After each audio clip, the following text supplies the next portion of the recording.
Hello and welcome. Perhaps you're lying in bed right now, the day finally quiet around you, or maybe you're simply seeking a moment of calm in the endless rush of things. Either way, this is a gentle space for wondering together. Tonight, we're going to explore a question that lives at the very edge of what we can think about. It's a question that feels almost too large to hold, yet somehow deeply intimate. What if everything we know, every star, every thought, every moment of existence, emerges from something beyond our universe entirely?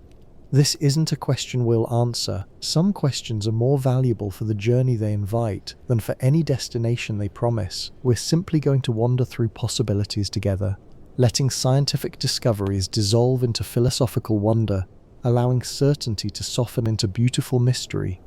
There's no pressure here, no test at the end, just curiosity, patience, and the quiet pleasure of contemplating something extraordinary. We'll move slowly, pausing often, making space for both the known and the unknown. You might drift in and out of focus, and that's perfectly fine. This content will be here, a gentle companion for however long you need it.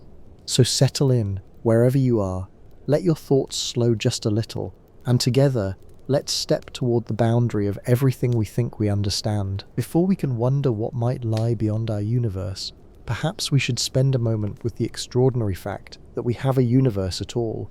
You exist right now within something almost impossibly vast. The observable universe stretches roughly 93 billion light-years across, a distance so enormous that light itself, traveling at 186,000 miles per second, would need 93 billion years to cross it. And yet here you are, a conscious being aware of this vastness, made of the same fundamental stuff that composes distant galaxies. Scientists have identified 4 fundamental forces holding everything together: gravity pulling masses toward each other, electromagnetism binding atoms and generating light, and 2 nuclear forces operating at scales smaller than we can directly perceive. These forces, combined with a handful of particle types, somehow give rise to everything. Stars burning in the darkness, planets cooling into stone and water, minds capable of wondering why any of this exists. What's remarkable isn't just the scale or complexity, it's the sheer improbability of something existing when nothing seems so much simpler. Nothing requires no explanation, no forces, no laws. Nothing is elegantly uncomplicated, yet here we are, surrounded by intricate patterns of matter and energy, governed by mathematical relationships we didn't invent but merely discovered. Some nights, if you step outside and look up, you might catch yourself feeling the strangeness of it. All those points of light, each one a massive nuclear furnace, scattered through distances that make earthly measurements feel like jokes. And somehow, on at least one small rock orbiting one unremarkable star, the universe has become aware of itself through us. This awareness itself is perhaps the deepest mystery. We're not just in the universe, we're the universe looking at itself, asking questions, feeling wonder. Atoms arranged in such a way that they contemplate their own existence. Why these particular forces? Why these specific strengths and relationships? The electromagnetic force, for instance, has precisely the right strength to allow complex chemistry without tearing atoms apart or letting them collapse. Gravity is exactly weak enough to permit stars to form slowly, burning steadily for billions of years, rather than instantly collapsing or never condensing at all. Change any of these values even slightly, and you get a universe that can't support complexity. Perhaps no atoms form, perhaps stars never ignite, perhaps everything collapses back on itself in moments, or expands so rapidly that matter never clumps into anything interesting. We exist in what seems like an impossibly narrow corridor of possibility, and that raises the most foundational question of all. Why is there something rather than nothing? And why this particular something, with these specific rules? Building on this sense of improbable precision, we might turn our attention to the laws themselves, those strange mathematical relationships that govern absolutely everything. When scientists describe the universe, they use equations, not because reality is somehow mathematical, necessarily, but because mathematical relationships seem to capture how things actually behave. The strength of gravity between 2 objects, follows an inverse square law. Energy and mass are related by a precise constant. Quantum particles obey probability distributions that can be mapped with exquisite accuracy. What's peculiar is how universal these laws appear to be. We can observe galaxies billions of light years away, looking at light that left them when the universe was young, and the same equations still apply. The speed of light appears constant. The charge of an electron seems identical. The mathematical structure holds across distances and times that dwarf human comprehension. These aren't approximations or rough guidelines. They're precise, often to many decimal places. The fine structure constant, which helps determine the strength of electromagnetic interaction, is approximately 1/37, not 136 or 138, but right there, consistently measured the same way everywhere we look. No one decided these values. We discovered them, the way you might discover which key fits a lock.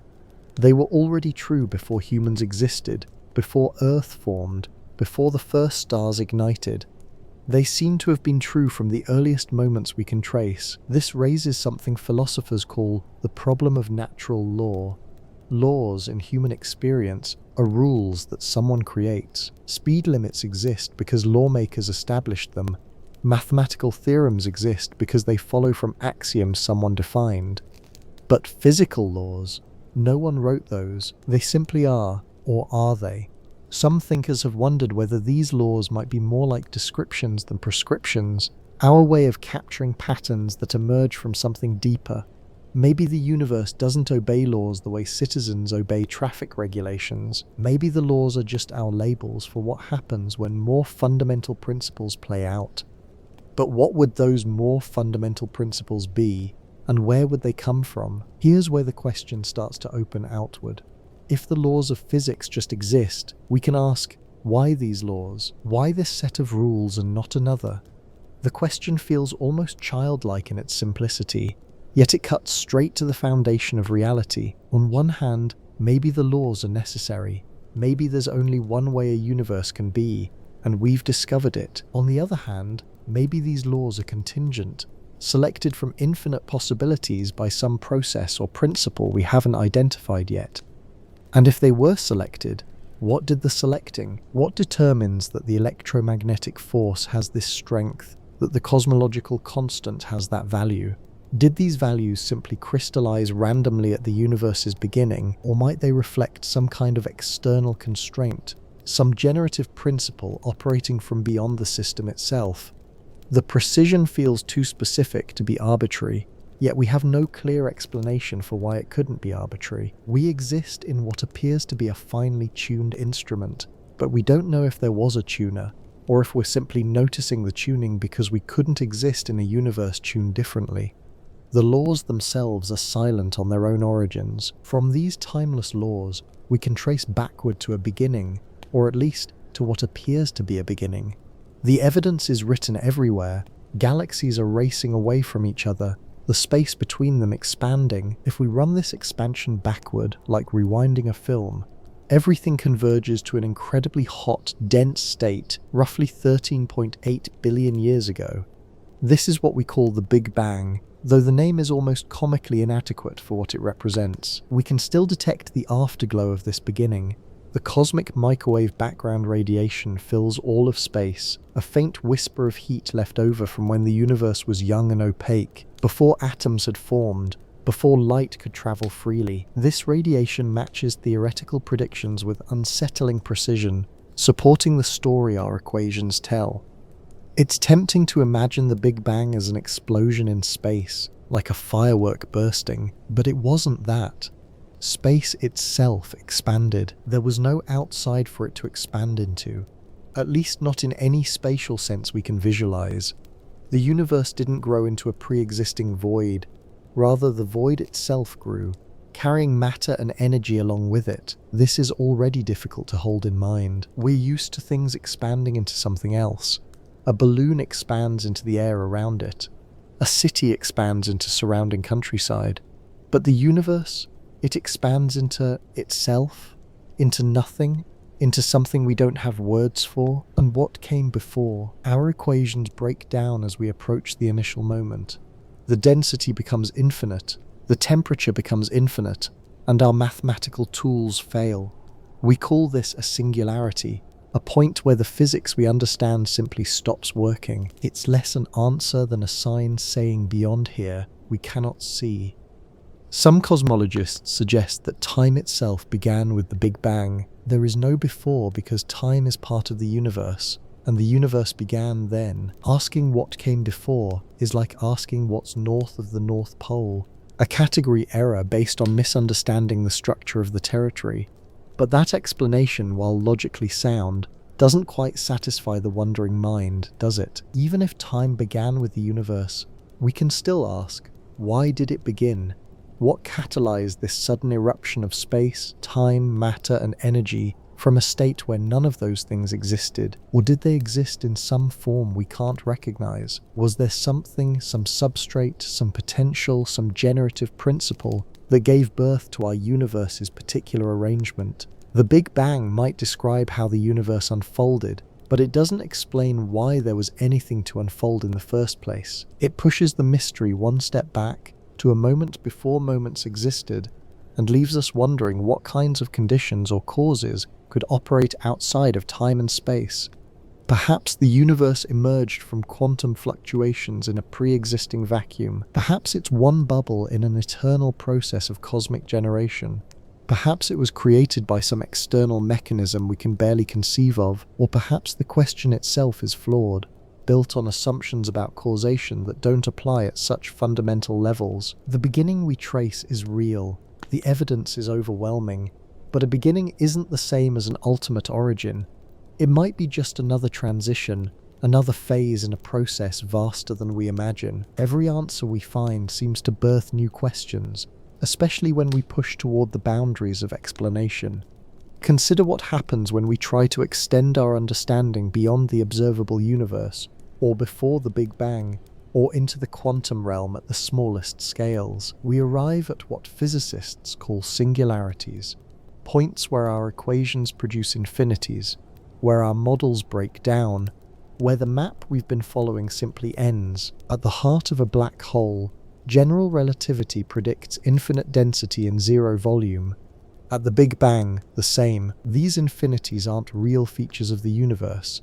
They're signs that our theories are incomplete, that we've reached the edge of what our current frameworks can describe. When quantum mechanics meets gravity, our two most successful theories become incompatible. Quantum mechanics describes the very small with probability and uncertainty.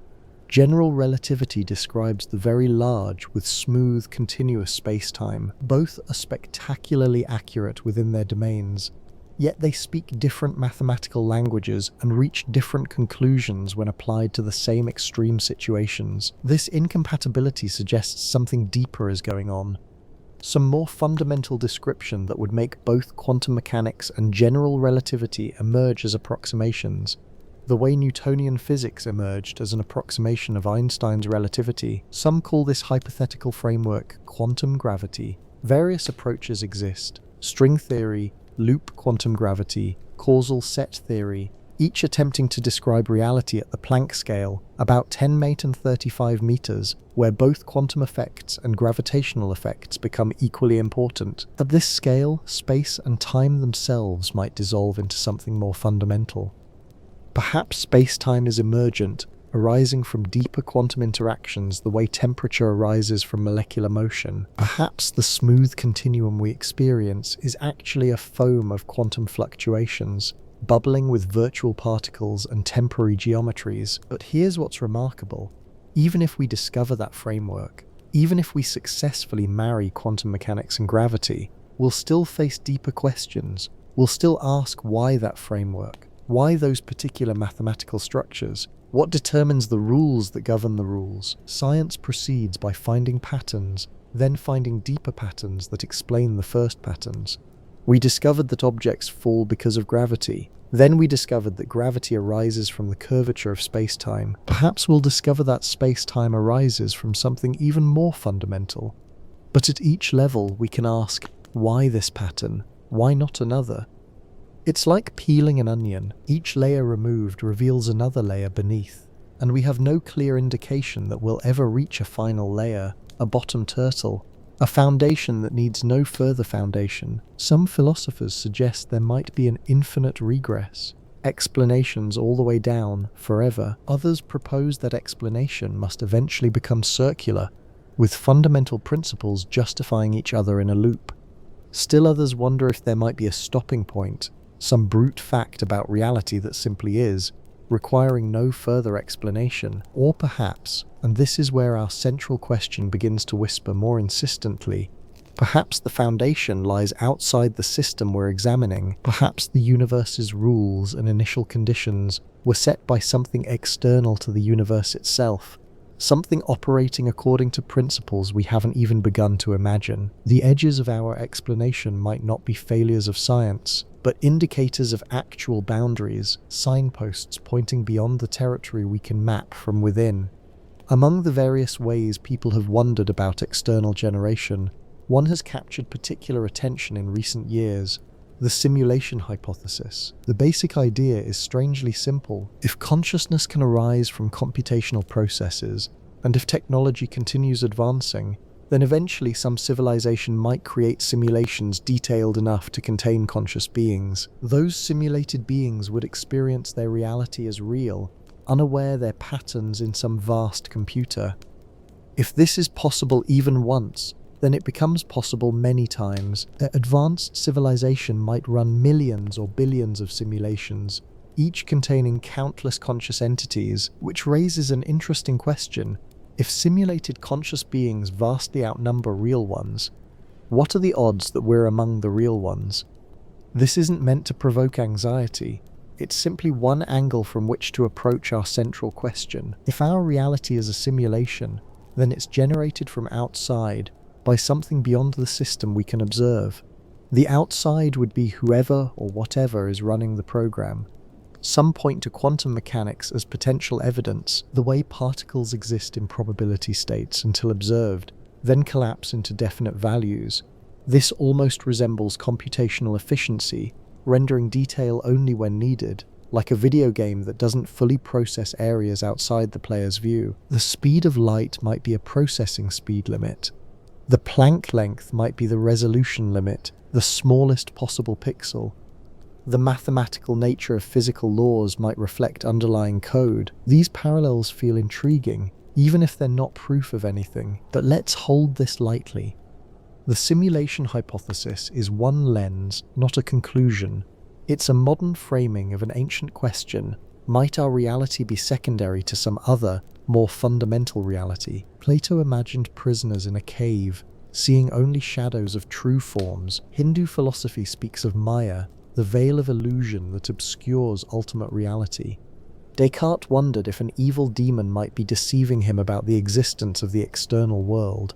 The simulation hypothesis updates these old wonderings with contemporary metaphors. What's valuable isn't whether we're literally in a computer simulation.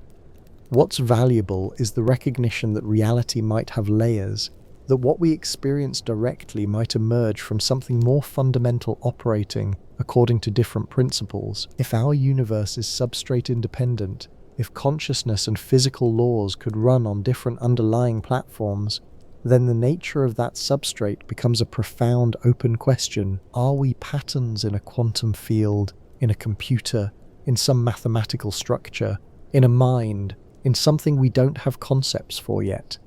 The simulation hypothesis reminds us that external generation doesn't necessarily mean creation in a traditional sense. It might mean instantiation, implementation, rendering.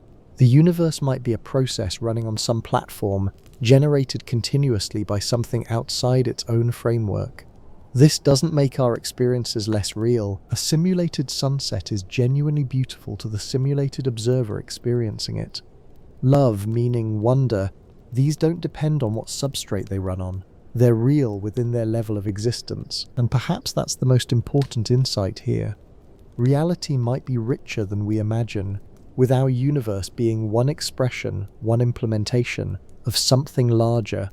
The question isn't whether our experiences are genuine. They obviously are. The question is what grounds them, what gives rise to them, what generates the particular reality we inhabit. The simulation hypothesis is just one way to imagine external generation, but it opens the door to recognizing that our universe might not be self-explanatory, that it might require something beyond itself to account for its existence and character. From the possibility of our universe being generated externally, we can extend our wondering to an even stranger territory. What if there are many universes? The multiverse idea comes in several flavors, each arising from different areas of physics, and each suggesting different kinds of external generation. Eternal inflation proposes that the Big Bang wasn't a single event, but an ongoing process. Quantum fluctuations in an inflating field create bubble universes constantly, each with potentially different physical constants, different laws, different dimensions. Our universe would be one bubble among countless others, all expanding into a larger substrate. Quantum mechanics suggests another kind of multiplicity. Every quantum measurement that could go multiple ways might actually go all ways, with the universe splitting into separate branches for each outcome. You measure an electron's spin, and the universe branches. In one branch you see spin up, in another spin down. Both are equally real, just causally disconnected from each other. String theory, attempting to unify quantum mechanics and gravity, predicts a vast landscape of possible universes, perhaps 500 different possible configurations. Each point in this landscape represents a different possible universe with different physical laws. Our universe occupies one point, but many other points might be instantiated somewhere, somewhen. These aren't just philosophical speculations. They emerge from serious attempts to understand our most successful physical theories. When we extend them beyond what we can directly observe, the math seems to point toward multiplicity, even though we may never be able to verify it directly. But here's where it connects to our central question. If there are many universes, what determines which ones exist? What generates them? On one hand, perhaps all mathematical possibilities exist necessarily. Every consistent set of physical laws is instantiated somewhere in some universe, simply because there's no reason for them not to be. Reality is maximally generous, including everything that can exist. On the other hand, perhaps something selects which universes to instantiate. Some external generative process might determine which bubbles inflate, which quantum branches split, which points in the string landscape light up with actual existence rather than remaining mere possibilities. The multiplicity question makes the fine-tuning of our universe less mysterious in one sense. If there are countless universes with random physical constants, then some will inevitably have constants that permit life, and we necessarily find ourselves in one of those, simply because we couldn't exist in the others. The anthropic principle, we observe what we must observe to be observers, explains the apparent tuning without requiring a tuner. Yet in another sense, the multiverse deepens the mystery. Now we're not just asking why our universe exists, but why there's a multiverse generating mechanism at all. What is the substrate that allows bubble universes to form? What maintains the quantum branching process? What landscape do all these possible universes occupy? We've pushed the question one level up, but it hasn't disappeared. External generation becomes even more intriguing when we consider that what's being generated might not be a single universe, but a vast multiplicity of them, each an expression of some underlying generative principle. Perhaps reality is like a garden where countless flowers bloom, each one a universe. The question then becomes, what is the soil? What is the sunlight? What grows the garden itself? Some nights, trying to hold all this in mind feels almost dizzying. Our universe, already almost impossibly vast, might be just one thread in a tapestry we can barely begin to imagine. And that tapestry itself, what weaves it? What holds the loom? The multiplicity question doesn't answer our wondering about external generation. Instead, it makes that wondering richer, suggesting that whatever generates reality might be operating at a scale that makes even universes seem small. As we begin to explore what outside the universe might actually mean, we encounter a strange conceptual challenge. What does outside mean when we're talking about something that contains all of space? In everyday experience, outside is a spatial relationship. You're outside a building when you're beyond its walls, but still in the larger space that contains it. You're outside Earth's atmosphere when you're farther than about 100 kilometers from the surface. Outside always implies a larger spatial container, but the universe is all of space. If space itself is a feature of the universe, then there's nowhere spatially outside of it to be. Asking what's spatially beyond the universe is, as some physicists point out, like asking what's north of the North Pole. The question seems grammatically valid but conceptually confused. Yet we clearly want to point towards something when we ask about external generation. So perhaps we need to shift our understanding of outside from spatial location to ontological priority. Imagine a simulation again, not as literal truth but as analogy. The code that runs a simulated world isn't spatially outside the simulation.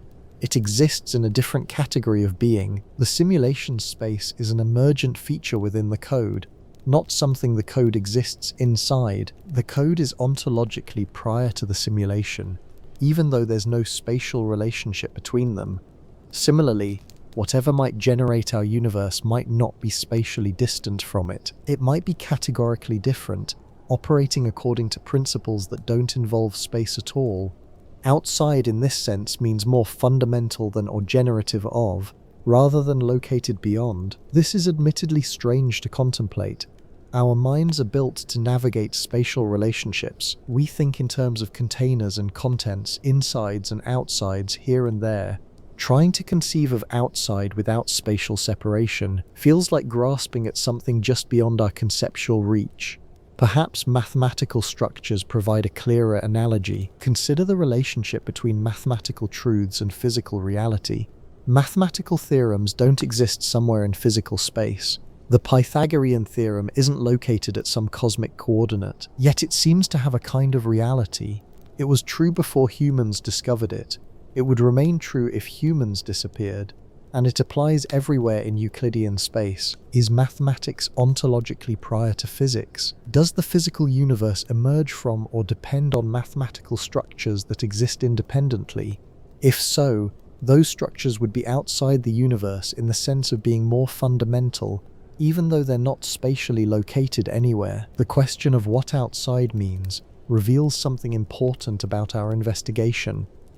We're not really asking about location, we're asking about dependency, about grounding, about what makes our universe the way it is. We're wondering if there's something the universe rests on, emerges from, is generated by, something that doesn't need the universe in order to exist, but which the universe needs in order to be. This kind of outside might be all around us, or beneath us, or beyond categories like location entirely. It might be the ground of being itself, the source from which existence springs, the foundation that requires no foundation because it simply is what it is. When we ask what's outside the universe in this sense, we're really asking what explains the universe, what accounts for it, what is it contingent upon, if anything.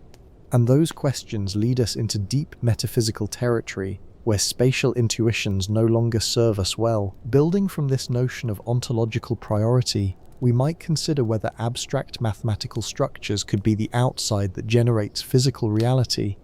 Eugene Wigner once wrote about the unreasonable effectiveness of mathematics in the natural sciences. What he meant was this: mathematics, developed by humans often for purely abstract reasons, turns out to describe physical reality with shocking precision. Mathematicians discovered complex numbers, imaginary dimensions, and strange geometries long before physicists found these structures embedded in quantum mechanics and relativity. How does this happen? How can mathematical abstractions, invented by minds for intellectual play, turn out to be the deep structure of reality? One answer is that we're not inventing mathematics at all, we're discovering it. Mathematical truths might exist independently of human minds, timelessly. In some Platonic realm, circles were perfectly round before anyone drew one. Prime numbers had their properties before anyone counted. The mathematical landscape existed complete and eternal, and we simply explore it piece by piece. If this is true, then perhaps physical reality emerges from, or is constrained by these pre-existing mathematical structures. The universe might be, in some profound sense, a mathematical object, its laws might not be arbitrary rules imposed on formless stuff, but rather the logical consequences of inhabiting a particular mathematical structure. Cosmologist Max Tegmark has proposed the mathematical universe hypothesis that our external physical reality is literally a mathematical structure. Everything that exists physically is isomorphic to, has the same structure as, some mathematical object, and if our universe is one mathematical structure, then perhaps all consistent mathematical structures exist as physical realities somewhere in the larger landscape of being. This would make mathematics the generative outside, not a mind creating the universe by doing math, but mathematical structures themselves being reality, with what we call physical laws being the internal logic of whichever mathematical structure we happen to inhabit. It's a beautiful idea, elegant in its way, but it raises questions too. Mathematical structures might be eternal and necessary, but why should they be instantiated? What makes the difference between a possible mathematical structure and an actual physical reality? And why does this particular structure, the one we inhabit, have the privilege of existence? Some philosophers push back on mathematical realism altogether. They argue that mathematics is a language we invented, a tool for describing patterns we notice. In this view, saying the universe is mathematical is like saying a map is the terrain, a confusion of our description with the thing described. Perhaps the truth lies somewhere between these extremes. Maybe mathematical structures do exist independently, but they don't automatically become physical realities. Maybe something else is required, some principle of instantiation, some generative process that selects certain mathematical structures and gives them concrete existence. Gödel's incompleteness theorems add another layer of mystery. They prove that within any sufficiently complex mathematical system, there are true statements that can't be proven within that system. This suggests that mathematics itself might not be self-contained, that it points beyond itself, toward truths that transcend formal systems. If mathematics can't fully account for itself, can it fully account for physical reality? Or does reality require something beyond mathematics? Something that might use mathematical structures but isn't reducible to them? The question remains open, beautifully unresolved. Mathematics might be the language of the external generator, it might be the generator itself, or it might be our best tool for glimpsing something even more fundamental that we don't yet have words for. What's certain is this: when we do physics, we're doing mathematics, and that deep connection between abstract structure and concrete existence feels like it should mean something profound about the nature of reality and its origins. From mathematics, let's turn to something even more immediate and mysterious: consciousness itself. What if mind, rather than matter or mathematics, is the generative substrate? Right now you're experiencing something, not just processing information, though you're doing that too, but actually experiencing it. There's something it's like to be you in this moment. Colors look a certain way, thoughts feel a certain way. There's an inner quality to your experience that seems irreducible to anything else. Philosophers call these qualitative experiences qualia: the redness of red, the painfulness of pain, the particular flavor of an idea occurring to you. These aren't just data being processed, they're felt qualities with an interior dimension that seems fundamentally different from the objective, measurable properties of physical things. This is sometimes called the hard problem of consciousness. We can imagine understanding how the brain processes information, how neurons fire in patterns, how physical systems respond to stimuli, but explaining how physical processes give rise to felt experience, that seems to require something more. There's an explanatory gap between descriptions of neural activity and the subjective reality of what it's like to have that activity. Some philosophers and scientists argue that this gap indicates consciousness might be fundamental rather than emergent. Perhaps instead of matter generating consciousness through complex organization, consciousness is the ground from which matter emerges. This view is called idealism, and it has deep roots in philosophical traditions both Eastern and Western. In quantum mechanics, observation seems to play a crucial role. Before measurement, quantum systems exist in superposition, multiple possible states simultaneously. Only when observed does the wave function collapse into a definite state. But what counts as observation? Is it consciousness itself that collapses the wave function, making the abstract mathematical description concrete? Some interpretations suggest exactly that. Consciousness might not be a passive witness to reality, but an active participant in determining what becomes real. Perhaps the universe requires conscious observation to crystallize from potentiality into actuality. If this is true, then consciousness might be ontologically prior to physical reality, the outside that generates the inside. The universe might be in some sense a construct within or of consciousness, rather than consciousness being a construct within the universe. This doesn't necessarily mean there's a single cosmic mind generating everything, though that's one version. It might mean that consciousness is a fundamental feature of reality, present at all levels, with our individual awareness being local expressions of something more universal. Panpsychism suggests that even elementary particles might have some primitive form of experience. Or perhaps consciousness and matter are two aspects of something more fundamental, a view called neutral monism. The substrate underlying everything might be neither mental nor physical, but something that manifests as both, depending on perspective. These ideas can feel uncomfortably untestable. How would we ever prove that consciousness is fundamental? Yet they address something that purely physical explanations seem to leave out: the undeniable fact of subjective experience, the reality of your inner life in this very moment. What's intriguing is how this connects to our central question. If consciousness is fundamental, then in asking what generates the universe, we might be asking about the relationship between universal consciousness and individual minds, between the absolute and the particular, between the one and the many. Eastern philosophies have explored these territories for millennia. The idea that individual consciousness is like a wave in an ocean of universal awareness, or that enlightenment involves recognizing one's identity with the fundamental ground of being, these aren't new thoughts. They're ancient wonderings meeting modern questions.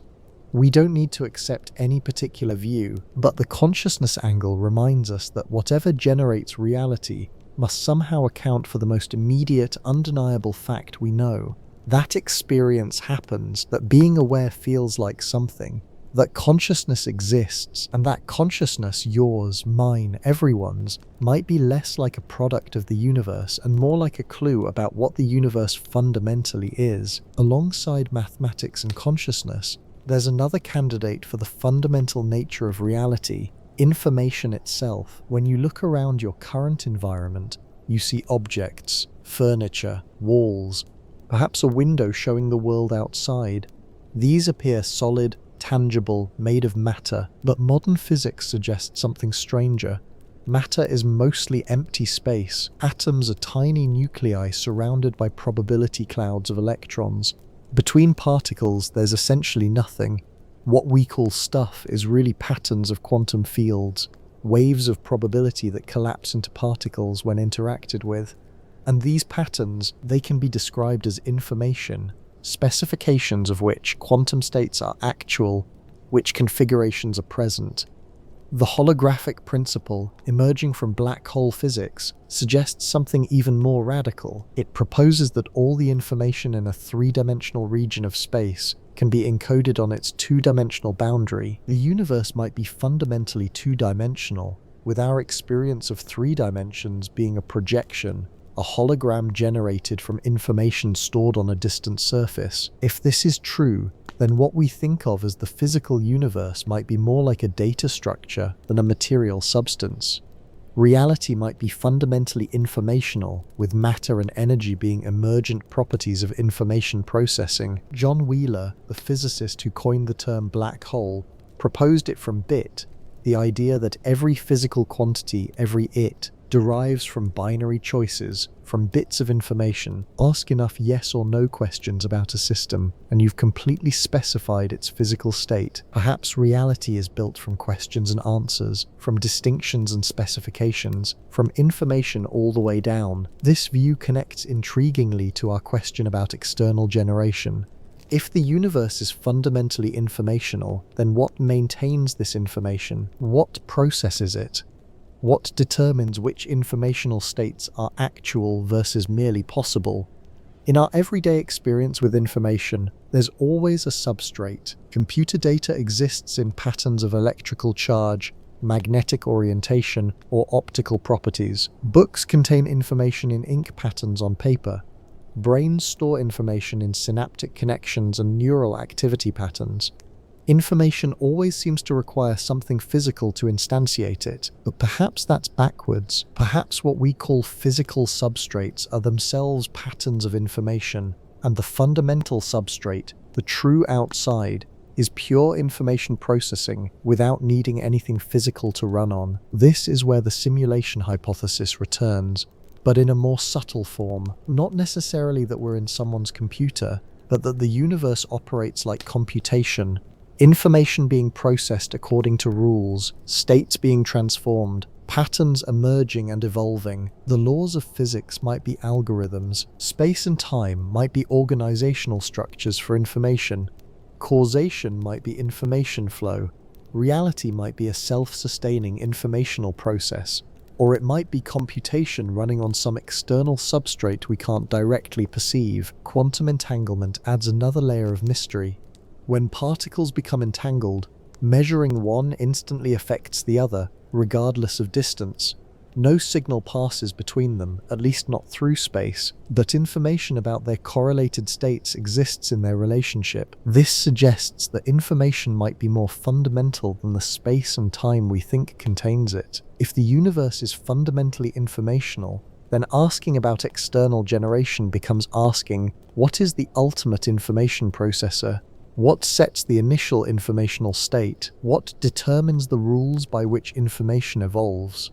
Perhaps information itself is self-existent, requiring no external source. Or perhaps information, like mathematics, exists eternally in some Platonic sense, and our universe is one actualized informational structure among infinite possibilities. Or perhaps there's an external informational substrate, not a computer in our sense, but something more fundamental that processes or generates or dreams our universe into being through informational means we barely glimpse. The information perspective doesn't give us answers, but it gives us a new vocabulary for asking questions.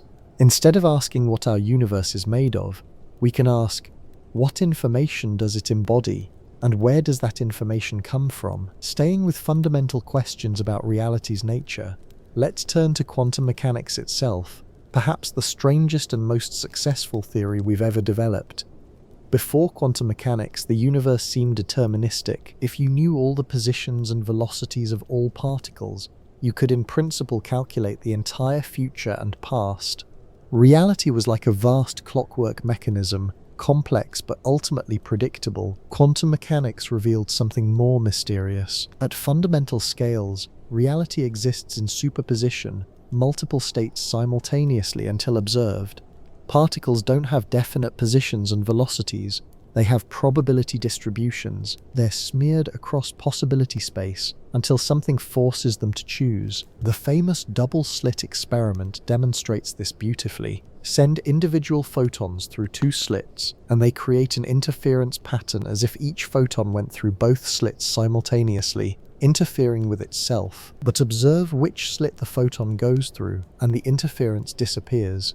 The photon chooses one path, as if observation itself crystallized possibility into actuality. This isn't just measurement uncertainty. We're not simply ignorant of which path the photon really took. The mathematics of quantum mechanics suggests the photon genuinely exists in superposition, taking all possible paths, until observation collapses this multiplicity into a single outcome. What does collapse mean? This is the measurement problem, and it's been debated since quantum mechanics' inception. One interpretation says the wave function represents our knowledge, which updates when we measure. Another says the universe splits into separate branches for each outcome. Another says there's a physical collapse process triggered by consciousness or by reaching certain complexity thresholds. None of these interpretations has been proven wrong. Quantum mechanics gives us incredibly accurate predictions, but it doesn't tell us what's really happening underneath the math. Here's where our question about external generation gains traction. If reality at its most fundamental level exists in superposition as pure potentiality, then what determines which potentials become actual? What selects this particular universe from the cloud of quantum possibilities? Quantum field theory, which underlies particle physics, describes reality as fluctuating fields permeating space. Particles are excitations of these fields, like ripples on an infinite ocean. But the fields themselves, why do they exist? Why these particular fields with these particular properties? The quantum vacuum, supposedly empty space, actually seethes with virtual particles, pairs of matter and antimatter that flash briefly into existence before annihilating. Energy borrowed from uncertainty, paid back so quickly that conservation laws aren't violated. This empty space has energy, has structure, has activity, so even nothingness isn't really nothing.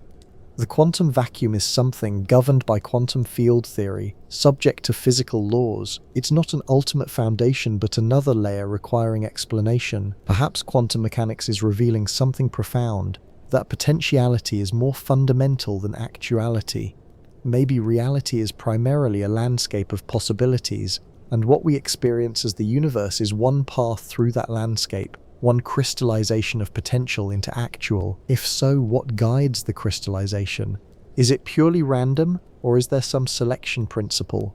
Does observation by conscious beings play a role, as some interpretations suggest, or is there an external process, something outside our quantum reality, that determines which possibilities manifest? Some physicists propose that quantum mechanics might be emergent from a deeper deterministic theory we haven't discovered yet.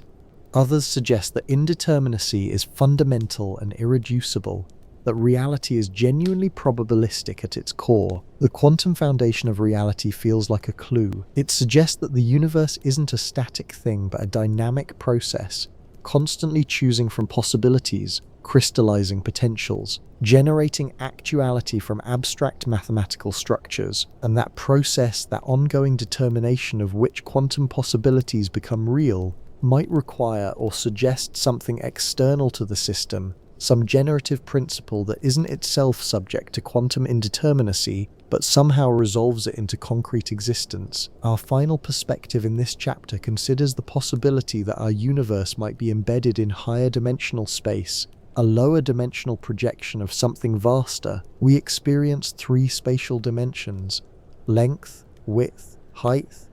We can move forward, back, left, right, up, down. These dimensions feel complete, sufficient to contain everything we encounter, but mathematics allows for higher dimensions, and some physical theories require them. String theory, attempting to unify quantum mechanics and general relativity, suggests that reality has 10 or 11 dimensions. The extra dimensions beyond the three we perceive are either compactified, curled up so small we can't detect them, or we're confined to a three-dimensional brain within the higher dimensional space, unable to move through the additional dimensions even though they exist. Imagine a two-dimensional creature living on the surface of a sphere, unaware of the third dimension. From its perspective, its world curves but doesn't curve into anything. There's no out to curve into. Yet from a three-dimensional perspective, we can see the sphere's curvature through space. We might be in an analogous situation. Our universe's space-time might curve through higher dimensions we can't perceive directly. What we experience as gravity might be curvature into these extra dimensions. What we experience as different forces might be geometry in higher dimensional space. Brain cosmology proposes that our universe is a three-dimensional membrane floating in a higher dimensional bulk. Other brains might exist, other universes parallel to ours in the extra dimensions. When brains collide, the enormous energy of collision might appear within each brain as a Big Bang. From this perspective, the outside of our universe isn't spatially beyond our three dimensions in the way we usually imagine distance. It's in orthogonal directions we can't point to, dimensions perpendicular to all our dimensions of movement. This is admittedly hard to visualize. We can understand it mathematically, but our spatial intuition fails. Try to imagine a direction that's not forward, back, left, right, or up, down. You can't quite do it because your mind is built to navigate three-dimensional space, yet the mathematics works. Higher dimensional geometry makes predictions that match observations. The patterns of particle masses and interactions fit neatly into higher dimensional symmetry groups. The unification of forces that seems impossible in 3 dimensions becomes natural in 10 or 11. If our universe is indeed a lower dimensional surface within higher dimensional reality, then external generation takes on new meaning. The higher dimensions would be ontologically prior. They contain our universe the way 3 dimensions contain a 2-dimensional surface. The laws and constants we observe might be determined by the geometry of this embedding, by how our brain sits within the bulk. Something existing in the full higher dimensional space could interact with our universe from outside without traveling through our 3 dimensions. It could be everywhere and nowhere within our space simultaneously, accessible from the higher dimensions but undetectable from within our constrained dimensionality. This isn't just theoretical fantasy. Physicists search for signatures of extra dimensions in particle accelerator data, in precision gravity measurements, in the cosmic microwave background radiation's patterns. So far we haven't found definitive evidence, but we haven't ruled it out either. What's philosophically intriguing is how dimensional nesting could provide a natural explanation for external generation. Our universe might be a cross-section, a projection, a shadow of something existing in fuller dimensionality. The generative outside might be simply higher, in directions we're constitutionally unable to perceive. And if we are nested within higher dimensions, what determines the structure and properties of those higher dimensions? Do they themselves nest within yet higher dimensions, or is there a maximum number of dimensions, a final framework that contains all possible realities without itself requiring containment? The dimensional perspective reminds us that outside and inside might be more subtle than we imagine, that reality might have depth in directions we can't see but can only infer through their effects on the reality we do perceive. Having explored various candidates for what might exist outside our universe, we can now consider how such an external source might relate to our reality.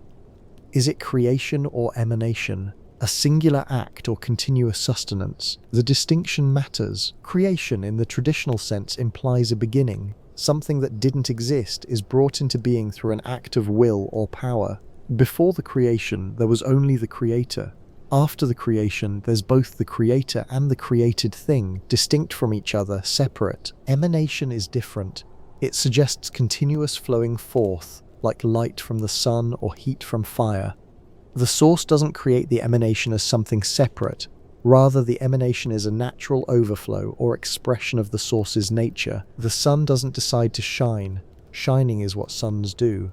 The light is distinct from the sun but not separate in the way a table is separate from the carpenter who built it. These models come from different philosophical and theological traditions, but they apply interestingly to our question about the universe's generation.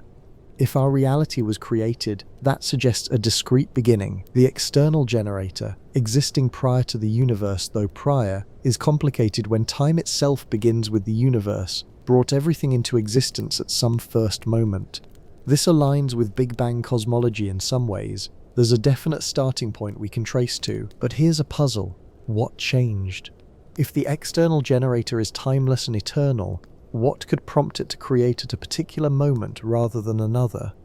In a timeless context, there are no moments, no before and after. How does a timeless being make a temporal decision? Some philosophers suggest the universe is eternally willed into existence. The creator's act is outside time, generating the entire timeline, past, present, and future, as a single timeless intention. From within time, we experience a sequence, a beginning and progression, but from outside time, it's all one simultaneous creative act. Emanation sidesteps some of these puzzles. If the universe flows continuously from its source, then there's no temporal decision to explain. The source simply is what it is, and emanation follows naturally from its nature. The universe exists because existence naturally overflows from the generative ground of being. This model appears in Neoplatonic philosophy, where the one emanates the nous, which emanates the soul, which emanates the material world, each level a stepping down from the perfection of the source but all continuously connected to it. It appears in Hindu philosophy's description of Brahman manifesting as the world. It appears in process philosophy's notion of God's consequent nature, including and engaging with the world's becoming. The physics adds interesting complexity. Conservation laws say that energy can neither be created nor destroyed, only transformed. The total energy of the universe might even be zero, positive mass energy exactly balanced by negative gravitational potential energy. This suggests the universe didn't require adding anything to existence. It's a rearrangement of what? Quantum vacuum fluctuations, mathematical possibility, pure potentiality. If the universe emerged from quantum fluctuations, is that creation or emanation? The fluctuation isn't an intentional act, but it's also not nothing becoming something. It's potentiality becoming actuality, possibility crystallizing into concrete existence.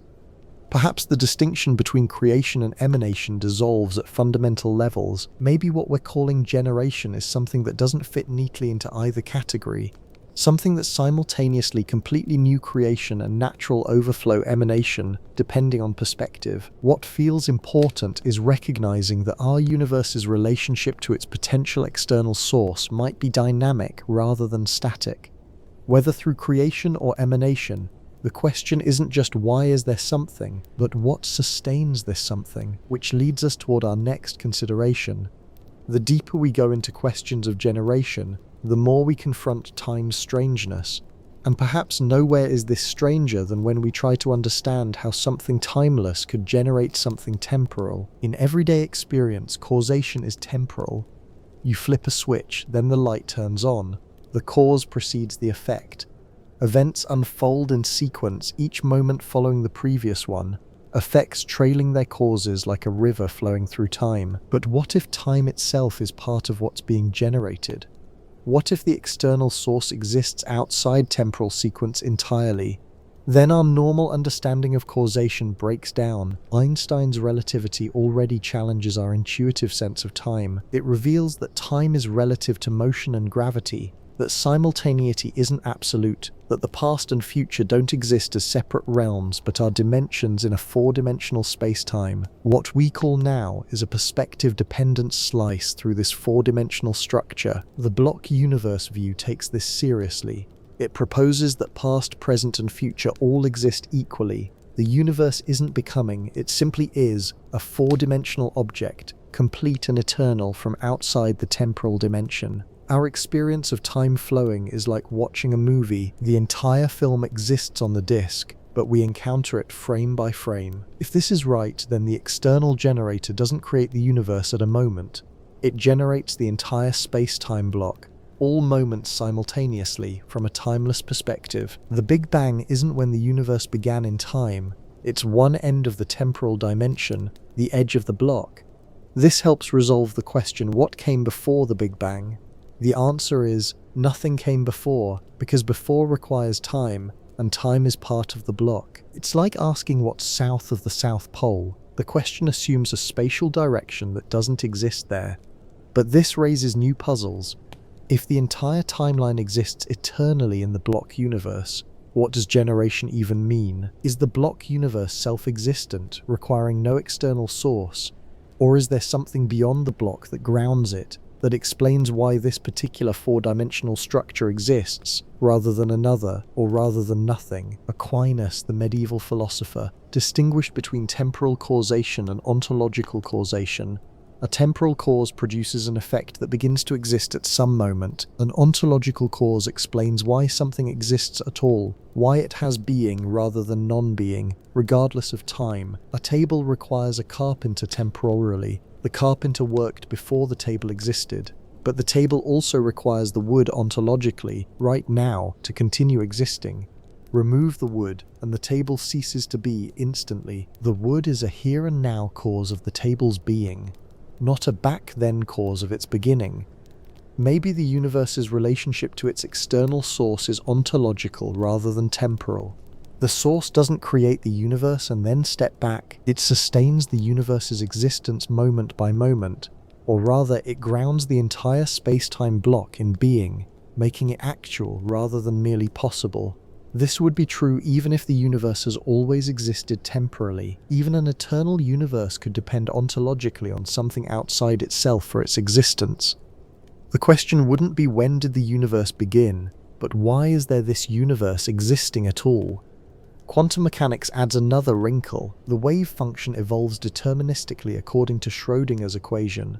But measurement, the collapse into definite states, seems non-temporal in the usual sense. The collapse happens upon observation, but that's not a moment in the same way other events are moments. It's a transition from possibility to actuality that doesn't fit neatly into temporal sequence. If the external generator operates at the level of quantum possibility, collapsing wave functions or selecting which possibilities manifest, then it might operate outside time while its effects appear within time. Timeless decisions generating temporal outcomes through a process we can't fully comprehend from within time.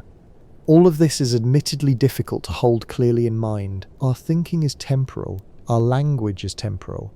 We can speak of timelessness abstractly, but we can't really imagine it. It's like asking a blind person to imagine color. The conceptual tools required for genuine comprehension might simply not be available to temporally embedded beings like us. And perhaps that's okay.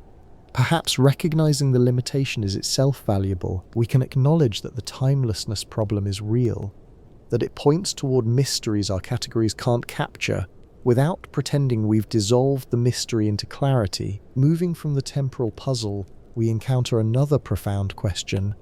Is the universe necessary or contingent? Must it exist or might it not have existed at all? Necessary beings exist by their nature. They couldn't fail to exist. Their non-existence would be a logical contradiction. Mathematical truths are often considered necessary. The number 2 can't not exist. Prime numbers must have their properties. These truths hold in all possible worlds, all conceivable realities. Contingent beings might or might not exist. A particular tree is contingent. There are possible worlds where that tree never grew. You and I are contingent. The Earth, the solar system, the Milky Way, all contingent. They exist, but they didn't have to. What about the universe as a whole? Is it necessary or contingent? On one hand, it seems contingent. We can imagine different physical laws, different fundamental constants, different initial conditions. None of these alternatives appears logically contradictory. A universe with stronger gravity or weaker electromagnetism seems perfectly conceivable. So our universe doesn't seem necessary. It could have been otherwise, but perhaps we're thinking too narrowly. Maybe this universe is contingent, but the existence of some universe or other is necessary.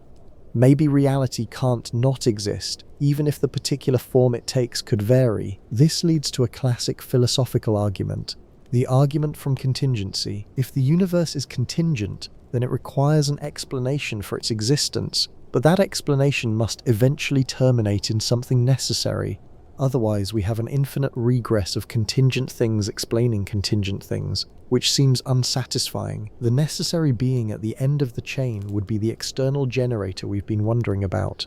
It exists necessarily by its own nature, and it generates our contingent universe, either necessarily unable to not generate or freely choosing to generate from among possibilities. If the external generator necessarily generates our universe, then in a sense our universe is necessary after all, necessarily produced by a necessary being. If the generator freely chooses to generate, then our universe is contingent, dependent on a choice that might have gone differently.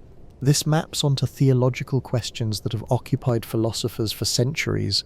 Does God create necessarily or freely? Is creation an overflow of divine nature making it necessary, or an act of divine will making it contingent? Different traditions answer differently, and the debate continues. The cosmological fine-tuning we discussed earlier adds urgency to these questions. Our universe's physical constants seem improbably precise, finely balanced to allow complexity and life. This fine-tuning suggests either our universe was designed, chosen from among possibilities to have these particular values, or there are many universes with random values, and we necessarily find ourselves in one compatible with our existence anthropic principle, or these values are necessary somehow. there's a deeper principle we haven't discovered that requires these specific constants. The third option would make our universe necessary after all. Perhaps what seems contingent and fine-tuned to us reflects necessary relationships we don't yet understand. Perhaps the constants are mathematically related in ways that make them inevitable, like how certain mathematical constants emerge necessarily from axioms. But this pushes the question back again. Why those mathematical relationships?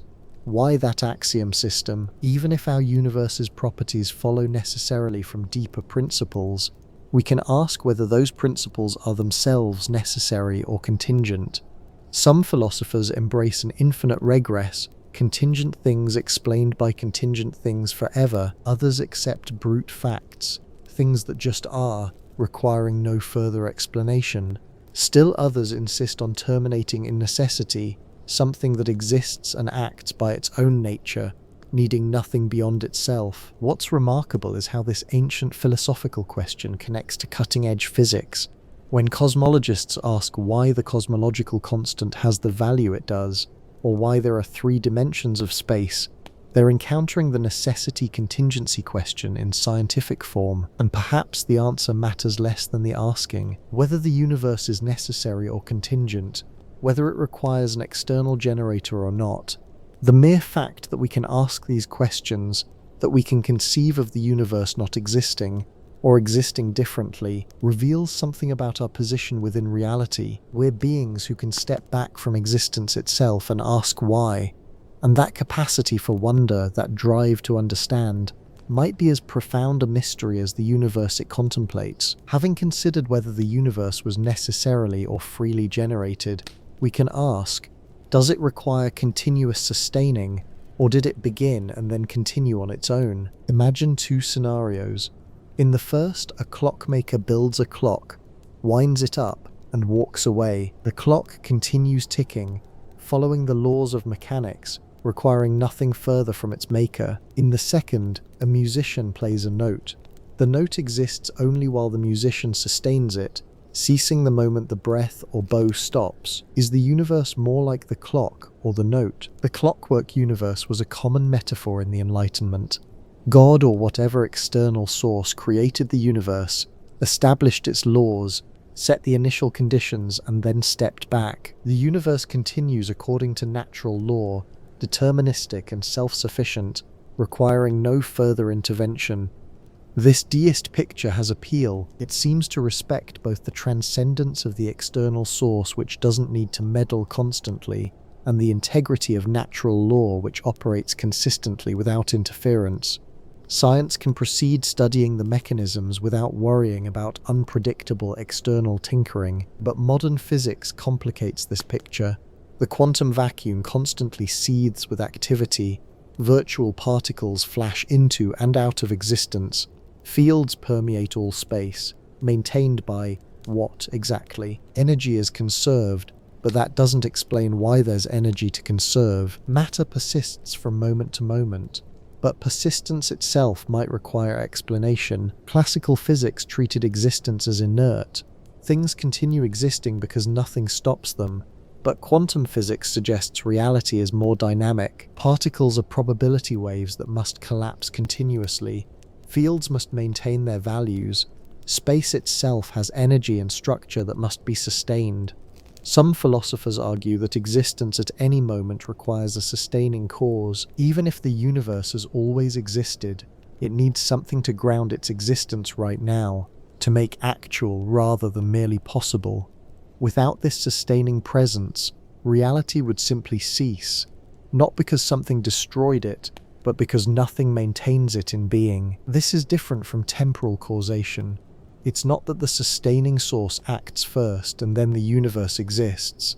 It's that the source and the sustained are simultaneous, the way a candle flame is simultaneous with the candle burning, or music is simultaneous with the musician playing. If this is right, then the external generator isn't primarily past tense, something that created the universe long ago.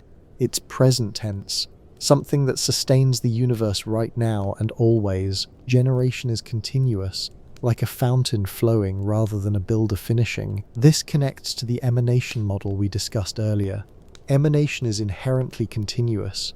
The sun doesn't radiate light once and then stop. It pours forth photons constantly. If the universe emanates from its source, then that emanation is ongoing, sustained presence rather than completed action. What would it mean practically for the universe to be continuously sustained? Perhaps the laws of physics are better understood as habitual patterns maintained by the external ground of being rather than independent, freestanding rules. Perhaps quantum wave function collapse represents moments of continuous creation, where possibility is repeatedly crystallized into actuality by an external selector. Or perhaps we're misunderstanding the question. If time is part of the universe, then continuous sustaining doesn't mean sustaining across moments. It means the entire timeline, all moments together, is sustained as a whole. The external source grounds the four-dimensional block universe, making the whole thing actual rather than merely possible. From within time, this might feel like moment-by-moment sustaining, but from outside time, it's a single, eternal act of sustaining, undivided and complete. None of this can be proven, of course. We can't observe outside the universe to see if there's a sustaining presence. We can only note that the universe's existence from moment to moment might not be self-explanatory, that persistence could require grounding just as much as beginning does, and there's something quietly profound about imagining that existence is actively sustained rather than merely inertial. It suggests that reality is not abandoned by its source, not set in motion and left to tick down. It suggests presence, attention, continuous creative engagement, even if we can't detect it directly. Whether this presence is conscious, intentional, personal, those are further questions. For now, we're simply noting that generation might be better understood as present continuous tense rather than past complete. Not was created, but is being sustained, always and now. Our final question in this chapter addresses perhaps the most human concern of all. Does external generation imply purpose? If something outside the universe generates it, does that generation have intention behind it? Was the universe made for something, toward something, or is generation purposeless, a mechanical or natural process without teleological direction? Purpose is something we know intimately. You're listening to this right now for a purpose. Perhaps to relax, to learn, to help yourself sleep. Human actions are saturated with purpose. We do things for reasons, toward goals, with intentions, but we can't assume the universe shares this structure. Rocks don't fall purposefully, they fall because of gravity. Rivers don't flow toward the ocean intentionally, they follow gradients of potential energy. Natural processes can appear purposeless, simply following physical law without aim or intent. Yet the universe also displays what looks like directionality. Complexity increases over time. Simple particles form atoms, atoms form molecules, molecules form cells, cells form organisms, organisms develop consciousness. This increasing complexity and organization seems to point somewhere, even if we can't say where. Evolution is sometimes invoked here. Natural selection produces apparent purpose. The eye is for seeing, the heart for pumping blood, without requiring actual intention. Function emerges from competition and reproduction over vast timescales. Perhaps cosmic evolution operates similarly, generating apparent purpose without actual teleology. But evolution requires specific conditions: replication, variation, selection. These conditions exist within the universe, but do they apply to the universe as a whole? Can universes replicate and compete, with those better at producing complexity out-surviving those that don't?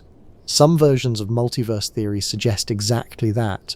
Lee Smolin proposed that black holes might spawn new universes with slightly varied constants. Universes better at producing black holes would have more offspring, and stars are black hole factories, so universes get naturally selected for producing stars and the complexity that enables them. This is speculative, brilliant speculation, but it shows how directionality might emerge without external purpose. The universe might generate complexity because that's what systems do when given energy gradients and time, not because anyone intended it to. On the other hand, the fine-tuning we keep returning to feels purpose-laden. The constants aren't just sufficient for complexity, they seem optimized for it. The universe appears finely calibrated to permit stars, planets, chemistry, life, consciousness. This precision suggests intention, design, purpose. Or does it?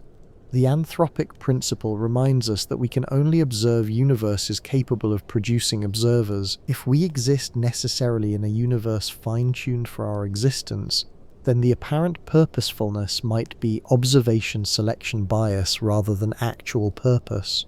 But the question runs deeper. Even if our existence explains why we observe these particular constants, it doesn't explain why any universe exists at all, or why the space of possible universes is structured such that some permit complexity while others don't. And consciousness adds a wrinkle. If consciousness is fundamental rather than emergent, if it's woven into reality's structure, then the universe generating conscious beings isn't an accident. It's reality becoming aware of itself, which might be the point of the whole exercise, if point is the right word. Various philosophical and religious traditions propose different purposes for existence. Some say the purpose is love, the external source generates reality as an expression of love, or to create beings capable of loving. Some say the purpose is experience. Reality exists so that consciousness can know itself through the multiplicity of experiences. Some say the purpose is becoming. Reality evolves toward greater complexity, consciousness and unity. Others insist purpose is a human category we project onto an indifferent universe. Meaning, in this view, is something we create, not something we discover. The universe has no inherent purpose. It simply is, and we generate our own significance within it. Perhaps both can be true. Perhaps the universe has no specified purpose, no detailed plan for what should happen, but has general directionality toward complexity, consciousness, and creativity, like giving someone a canvas and paints without dictating what they should paint. The purpose is the creating, not any particular creation. Or perhaps purpose operates at multiple levels. The external generator might have purposes we can't fathom, while we create our own purposes within the reality we inhabit. Our meaning-making isn't false just because the cosmic purpose differs from our personal ones. What feels certain is this: whether or not external generation implies cosmic purpose, it doesn't remove our need to create meaning. We still must decide how to live, what matters, how to treat each other. The universe's purpose, if any, doesn't dictate ours. And perhaps that's the most important realization. Even if we're generated by something external, we're not puppets. We have agency, creativity, the capacity to shape our corner of reality. External generation might provide context, but it doesn't write our script. As we shift from conceptual exploration to evidence, we return to what might be our strongest clue: the remarkable fine-tuning of physical constants. The cosmological constant, which determines the universe's expansion rate, appears to be tuned to approximately 120 decimal places. If it were slightly larger, the universe would expand so rapidly that galaxies couldn't form. Slightly smaller, and the universe would have collapsed back on itself shortly after the Big Bang. The narrow range permitting a long-lived, structure-forming universe is vanishingly small. The ratio between the electromagnetic force and the strong nuclear force determines whether stable atoms can exist. Adjust it by a few percent either way, and chemistry becomes impossible. Stars couldn't fuse the elements necessary for life. Complex molecules couldn't form. Gravity's strength relative to other forces must fall within tight bounds. Too strong, and stars burn out too quickly for planets to form and life to evolve. Too weak, and stars never ignite at all, remaining cold clouds of hydrogen. The mass difference between protons and neutrons seems arbitrary. There's no known reason it should be what it is. Yet if protons were slightly heavier, they'd decay into neutrons, and atoms couldn't exist. If neutrons were lighter, nuclear fusion would produce only helium. No heavier elements, no chemistry, no life. These aren't isolated coincidences. They're a web of interlocking fine-tunings, each necessary for a universe that can support complexity. Change any of them significantly, and you get a barren cosmos, all hydrogen, or all black holes, or a brief flash followed by eternal expansion. or immediate collapse. Three responses to this fine-tuning have emerged. First, design. An external intelligence deliberately set these constants to permit life and consciousness. The precision reflects intentionality. We're here because someone wanted us here, or at least wanted a universe capable of generating beings like us. This explanation has obvious appeal. Precision suggesting purpose is a pattern we recognize from everywhere else in experience. When we find a watch, we infer a watchmaker. When we find fine-tuned constants, why not infer a fine-tuner? But the inference has challenges. Design requires a designer, and then we must explain the designer. If the designer is complex enough to fine-tune a universe, what explains the designer's complexity? We've pushed the question back without resolving it. Second, the multiverse. If there are countless universes with randomly varied constants, then some will inevitably permit complexity, and we necessarily find ourselves in one of those. The fine-tuning is explained by observation selection. We couldn't exist in an untuned universe, so of course we observe tuned constants. This explanation avoids postulating a designer, but at the cost of postulating an enormous, perhaps infinite number of unobservable universes. It seems profligate, multiplying entities beyond what we can verify, yet it emerges naturally from some physical theories, particularly eternal inflation, so perhaps it's not ad hoc. Third, necessity. Perhaps the constants aren't free parameters, but emerge necessarily from a deeper theory we haven't discovered yet. Maybe there's only one way a universe can be, and we've discovered it. The apparent fine-tuning reflects our ignorance of the underlying necessity. This would be elegant, no need for designers or multiverses, just physics we don't understand yet, but it raises the question, why would the necessarily true physics be life-permitting rather than sterile? If only one set of constants is possible, we're lucky it permits us. Holding these three explanations lightly without demanding certainty, we might notice they're not entirely mutually exclusive. There could be a multiverse generated by an external source according to necessary principles. The design, multiplicity, and necessity perspectives might each capture part of a fuller picture. What the fine-tuning definitely suggests is that our universe's hospitality to complexity isn't trivial. It's striking, remarkable, worthy of explanation. Whether that explanation is an external fine-tuner, a vast multiverse, or undiscovered necessary laws, the fine-tuning points beyond itself, inviting us to wonder about the context in which our universe exists. And perhaps that's enough. Perhaps recognizing that our existence is improbable, that the conditions permitting us are precise and delicate, can fill us with appropriate gratitude and wonder, regardless of what mechanism accounts for that improbability. Beyond fine-tuning, there's another striking phenomenon. Mathematics works unreasonably well at describing reality. In 1960, physicist Eugene Wigner wrote an essay titled "The Unreasonable Effectiveness of Mathematics in the Natural Sciences." He observed something genuinely mysterious. Mathematical structures invented for abstract, purely theoretical reasons turn out to describe physical reality with shocking precision. Complex numbers were developed in the 16th century to solve certain polynomial equations. No one imagined they described anything real. They involved the square root of -1, which doesn't correspond to any quantity you can measure. Yet complex numbers turned out to be essential for quantum mechanics. The Schrödinger equation, the fundamental equation governing quantum behavior, is built from complex numbers. Group theory, developed in the 19th century to study algebraic structures, seemed like pure mathematics with no physical application, yet it became essential for understanding particle physics. The standard model of particle physics is essentially a description of symmetry groups. The particles we observe are manifestations of group-theoretic principles operating in nature. Non-Euclidean geometry was explored in the 19th century as a mathematical curiosity. What if space didn't obey Euclid's parallel postulate? Riemann developed the mathematics of curved spaces with no thought of physical application. Then Einstein realized that gravity is precisely the curvature of spacetime, and Riemannian geometry became the mathematical language of general relativity. This pattern repeats throughout physics.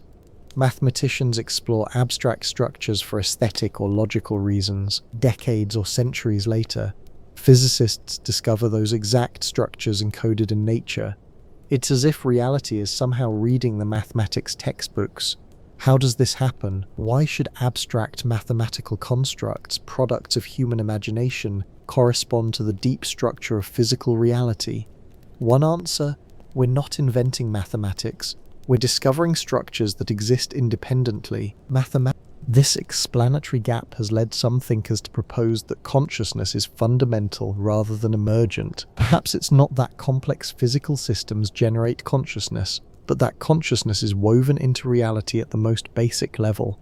And what we call our individual awareness is a manifestation of this fundamental feature. If consciousness is fundamental, then asking about the universe's external generation becomes asking about the relationship between consciousness and physical reality. Is physical reality generated by consciousness?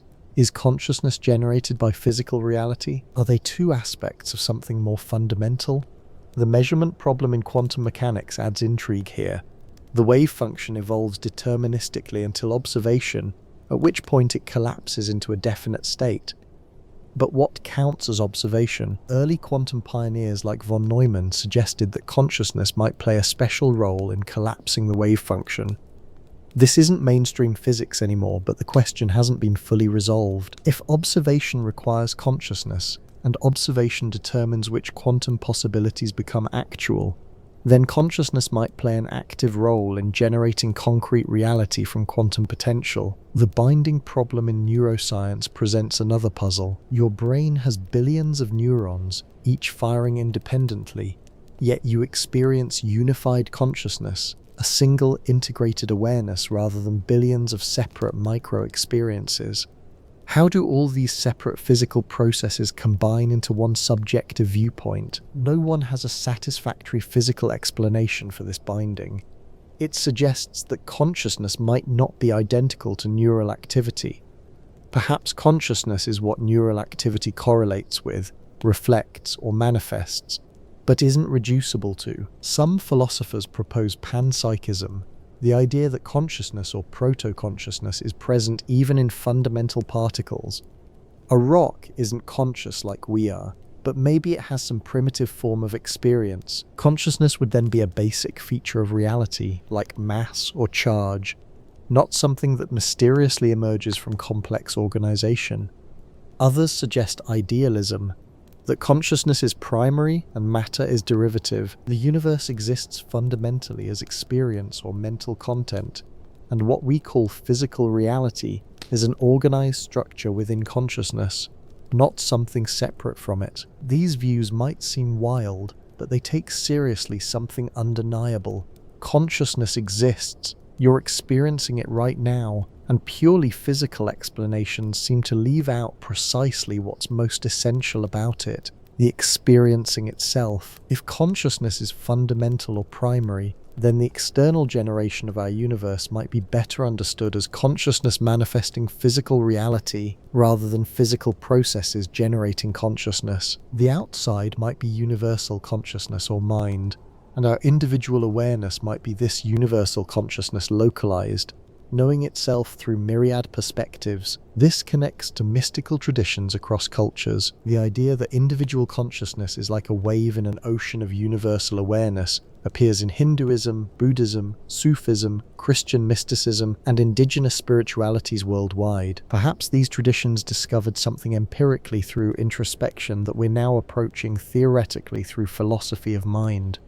We don't need to accept any particular view, but the consciousness anomaly, the fact that subjective experience exists and seems resistant to physical explanation, might be pointing towards something important about reality's nature. It might suggest that what's fundamental isn't matter or mathematics or information, but experience itself. And if experience is fundamental, then our wondering about external generation becomes wonderfully self-referential.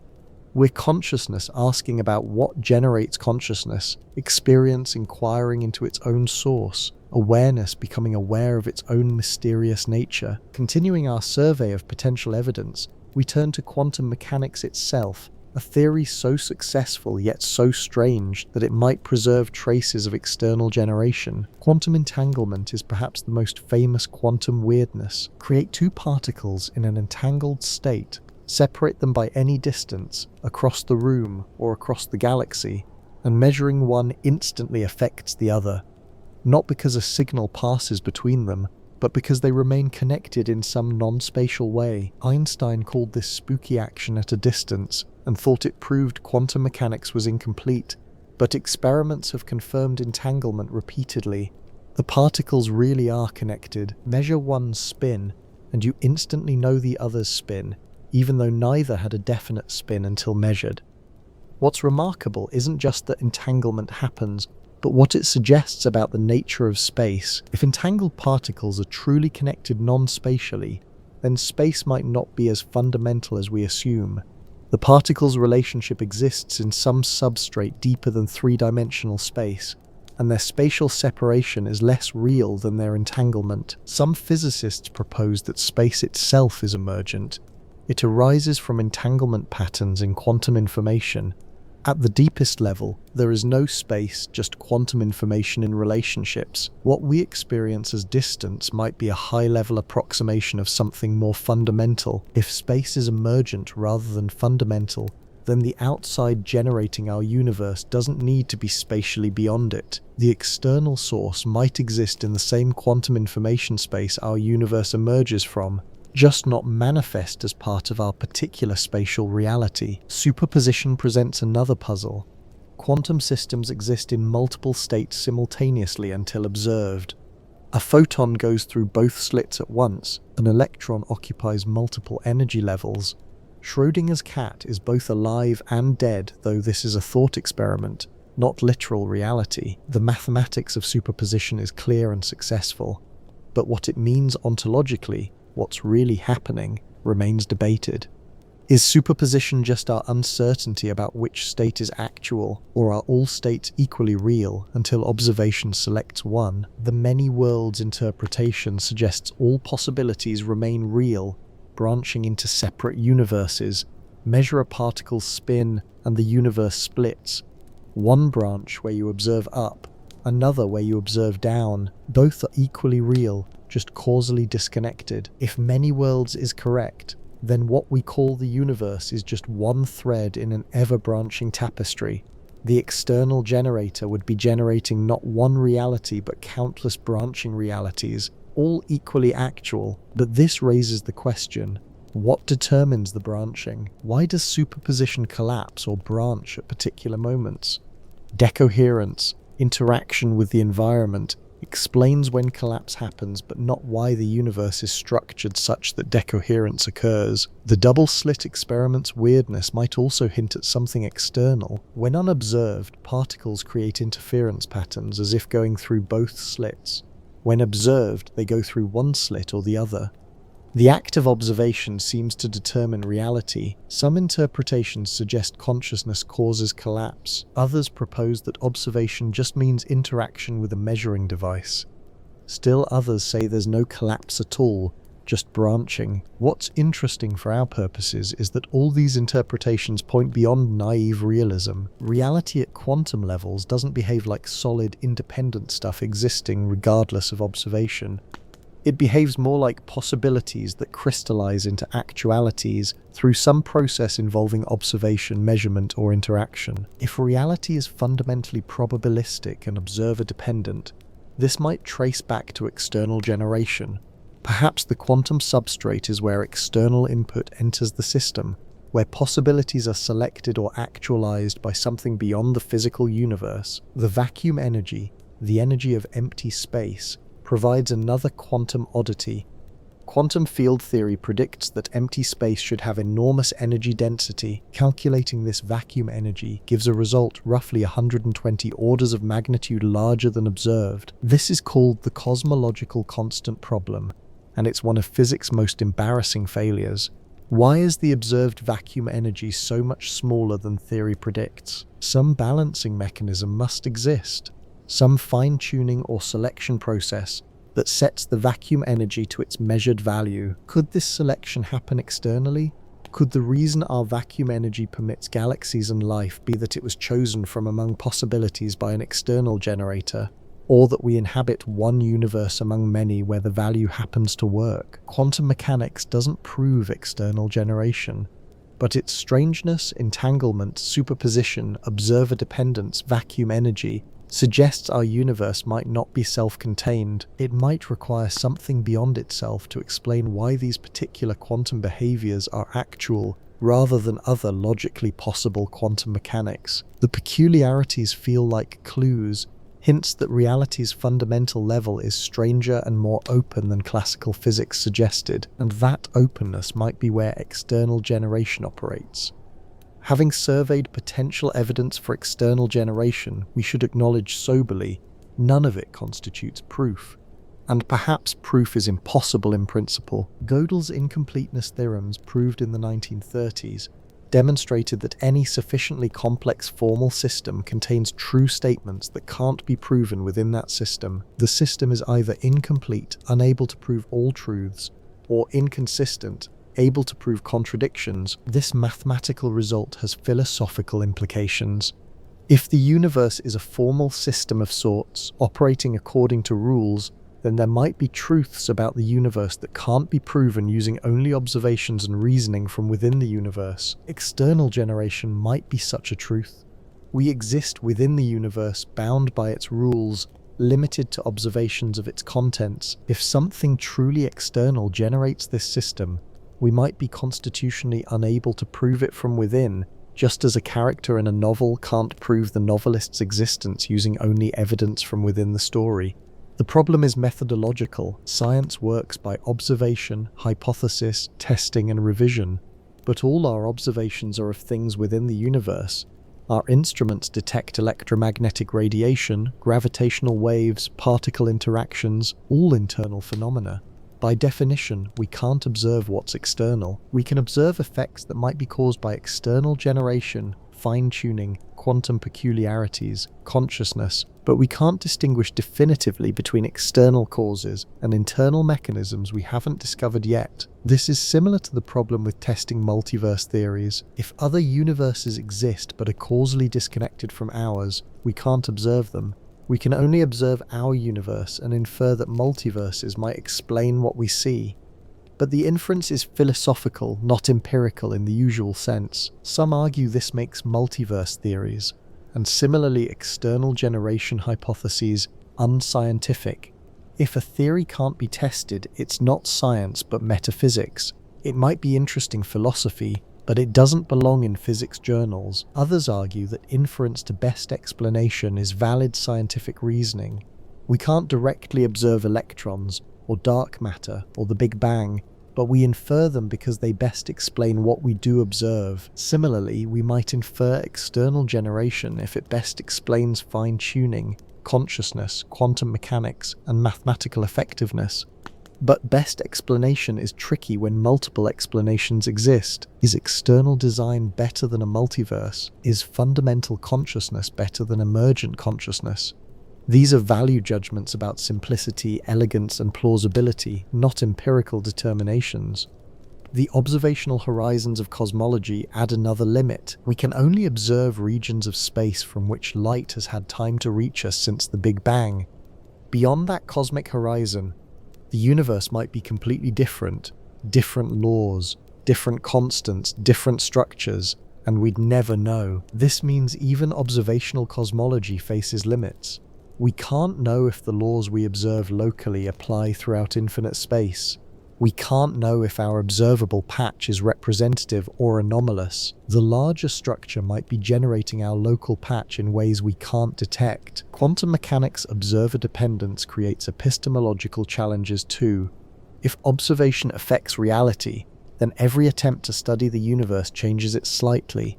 We can't step outside our observational relationship to reality to see what reality is like unobserved. This isn't a practical limit that better instruments could overcome. It's a theoretical limit built into the structure of quantum mechanics.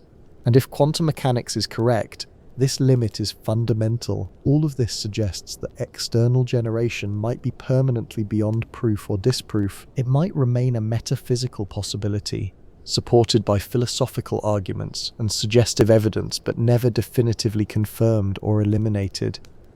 And perhaps that's appropriate. Perhaps the deepest questions about existence, why there's something rather than nothing, what grounds reality, whether there's external generation, are questions we can wonder about, explore, argue over, but never finally settle. This doesn't make them unimportant. The fact that we can't prove God's existence or non-existence doesn't stop the question from mattering to billions of people. The fact that we can't prove whether consciousness is fundamental or emergent doesn't stop it from being a profound puzzle worth contemplating. Maybe some questions are valuable precisely because they remain open, because they invite ongoing wonder rather than permitting closure.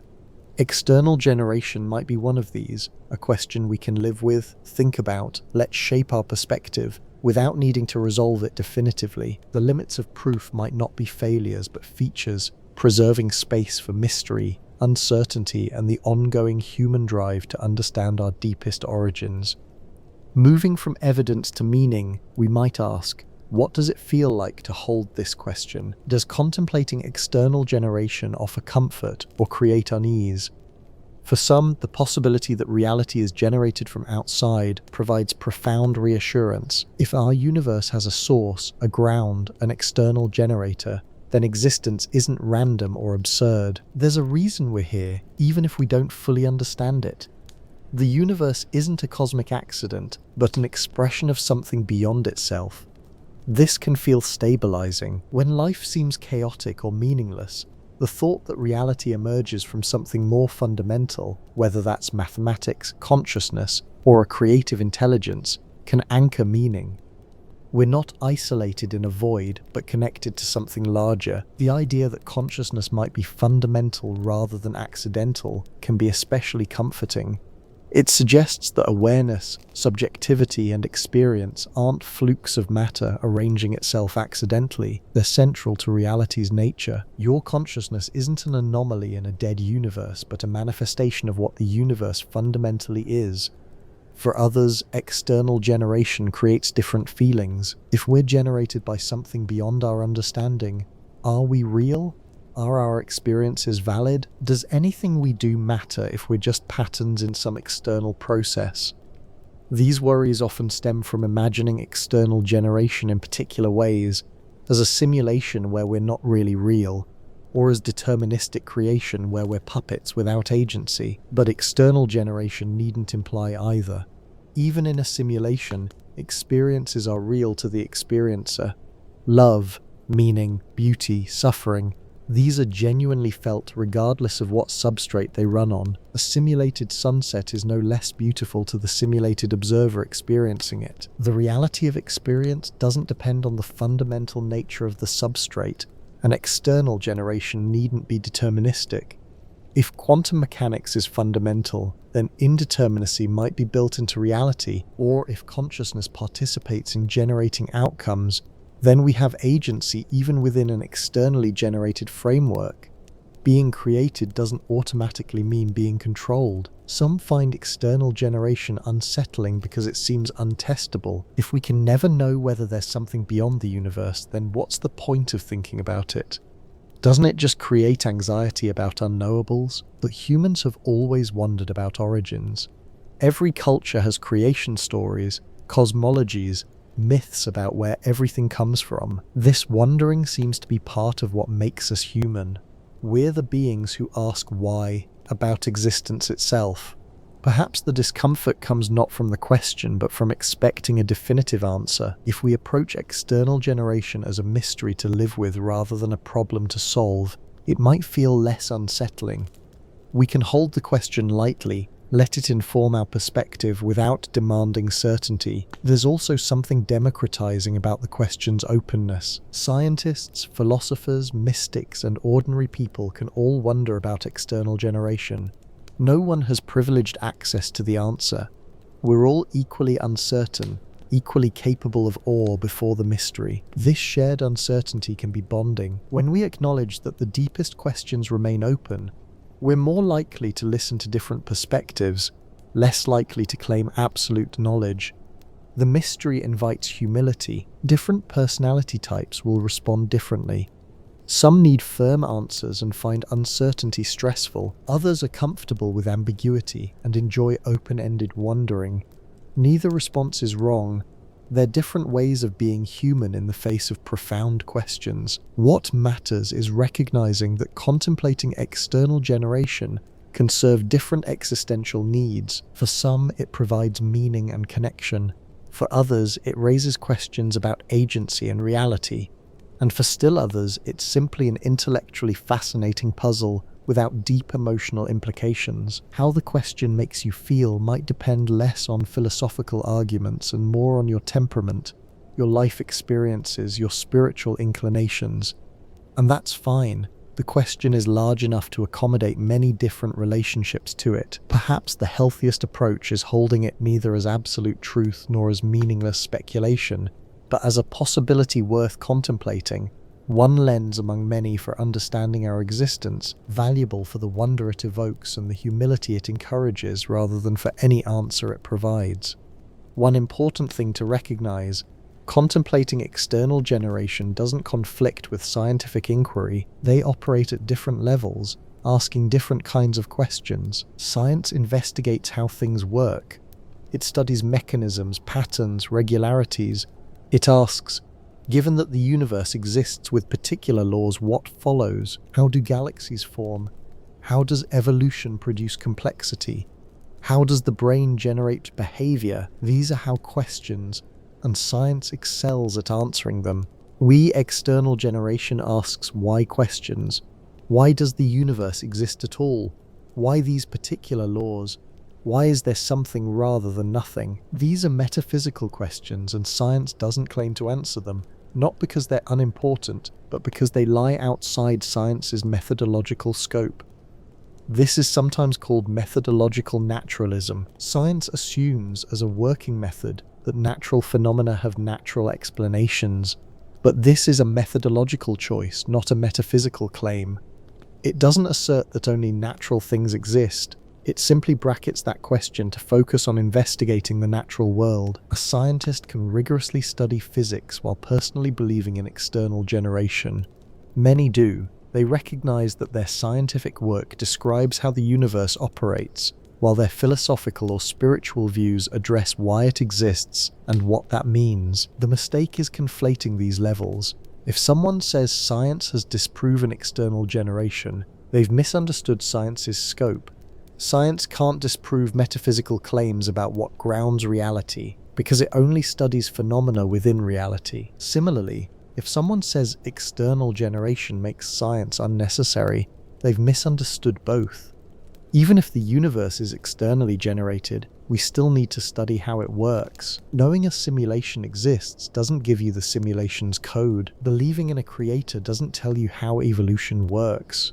Historically, some of science's greatest contributors have held various metaphysical views. Newton believed in God and saw his physics as revealing divine order. Einstein spoke of God, though, in a Spinozan, pantheistic sense and wondered at the universe's rational comprehensibility. Heisenberg engaged deeply with philosophical and spiritual questions. These weren't distractions from their science, they were part of their motivation. Wondering why the universe is mathematically ordered motivated them to discover its mathematical patterns.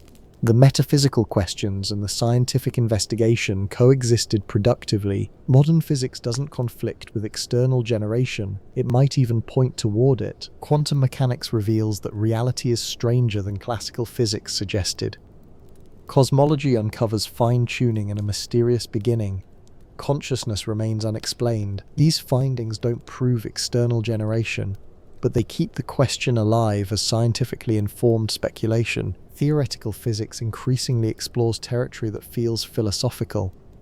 Multiverse theories, the nature of time, the measurement problem in quantum mechanics, the relationship between mathematics and physics, these blur boundaries between physics and metaphysics. Physicists find themselves making philosophical arguments because the empirical evidence underdetermines the theories. This doesn't mean physics has failed. It means we're approaching the limits of what empirical investigation can settle. The deeper we go, the more interpretive choices matter, and interpretation always involves philosophical assumptions. External generation can actually support scientific optimism. If the universe is externally generated by something rational, whether that's mathematical structures, a mind, or some other principle, then we have reason to expect that the universe is comprehensible, that patterns exist to be discovered, that our investigations will reveal order. Many scientists have noted this.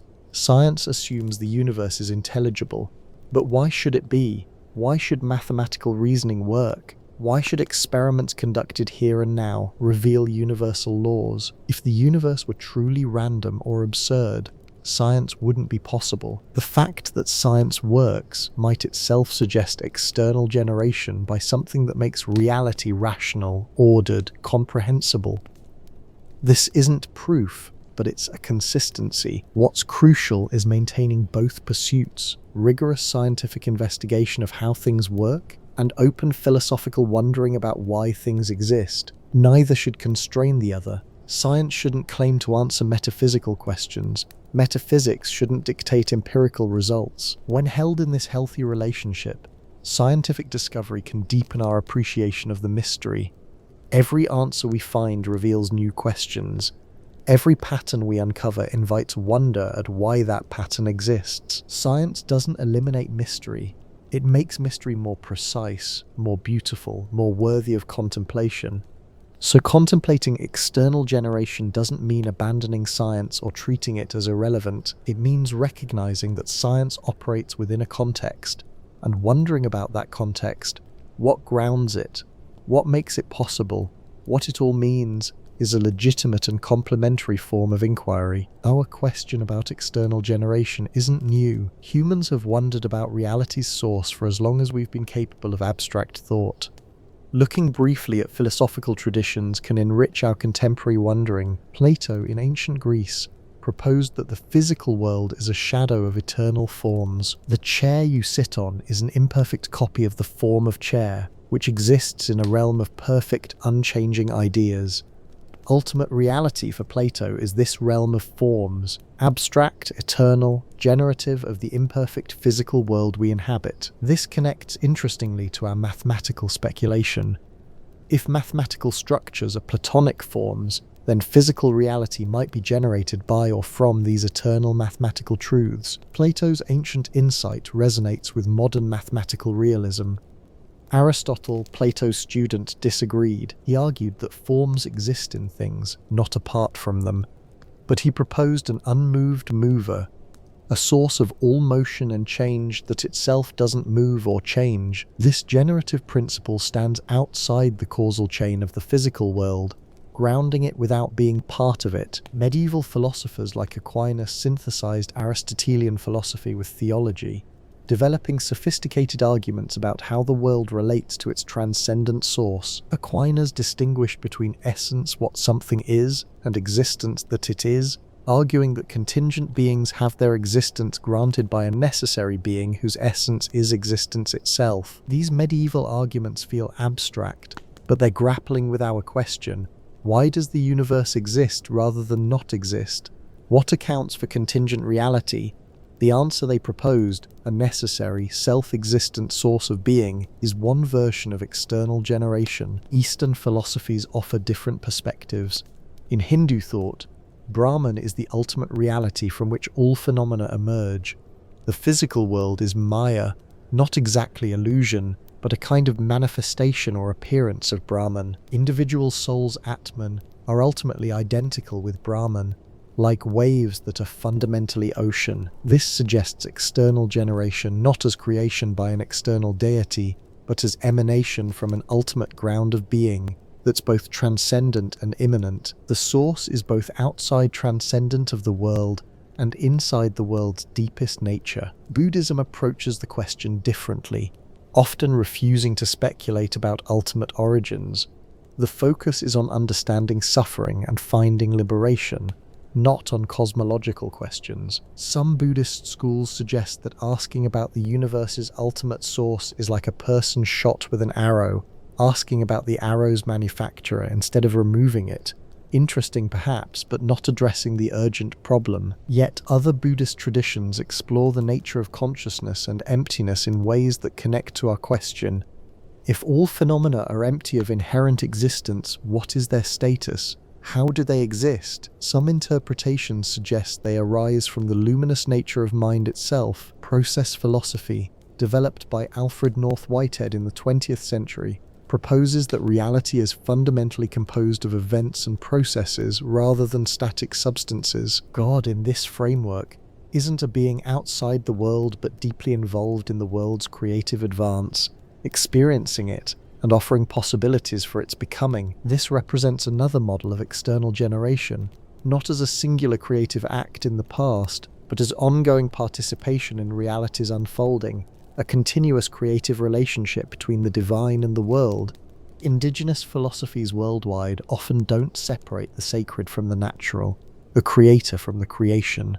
The world might be understood as dreamed into being, or sung into being, or thought into being by the divine. The boundary between internal and external, between generator and generated, becomes permeable. What's striking is how different these traditions are in their specifics, yet how they all engage with versions of our central question. Every philosophical culture has wondered about what grounds existence, what makes reality possible, whether there's something more fundamental than the world we experience. This universality suggests the question springs from something deep in human consciousness, perhaps from our capacity for abstract thought, or our awareness of contingency, or our sense that meaning must connect to something beyond the immediate and temporary. Studying these traditions doesn't give us answers, but it enriches the question.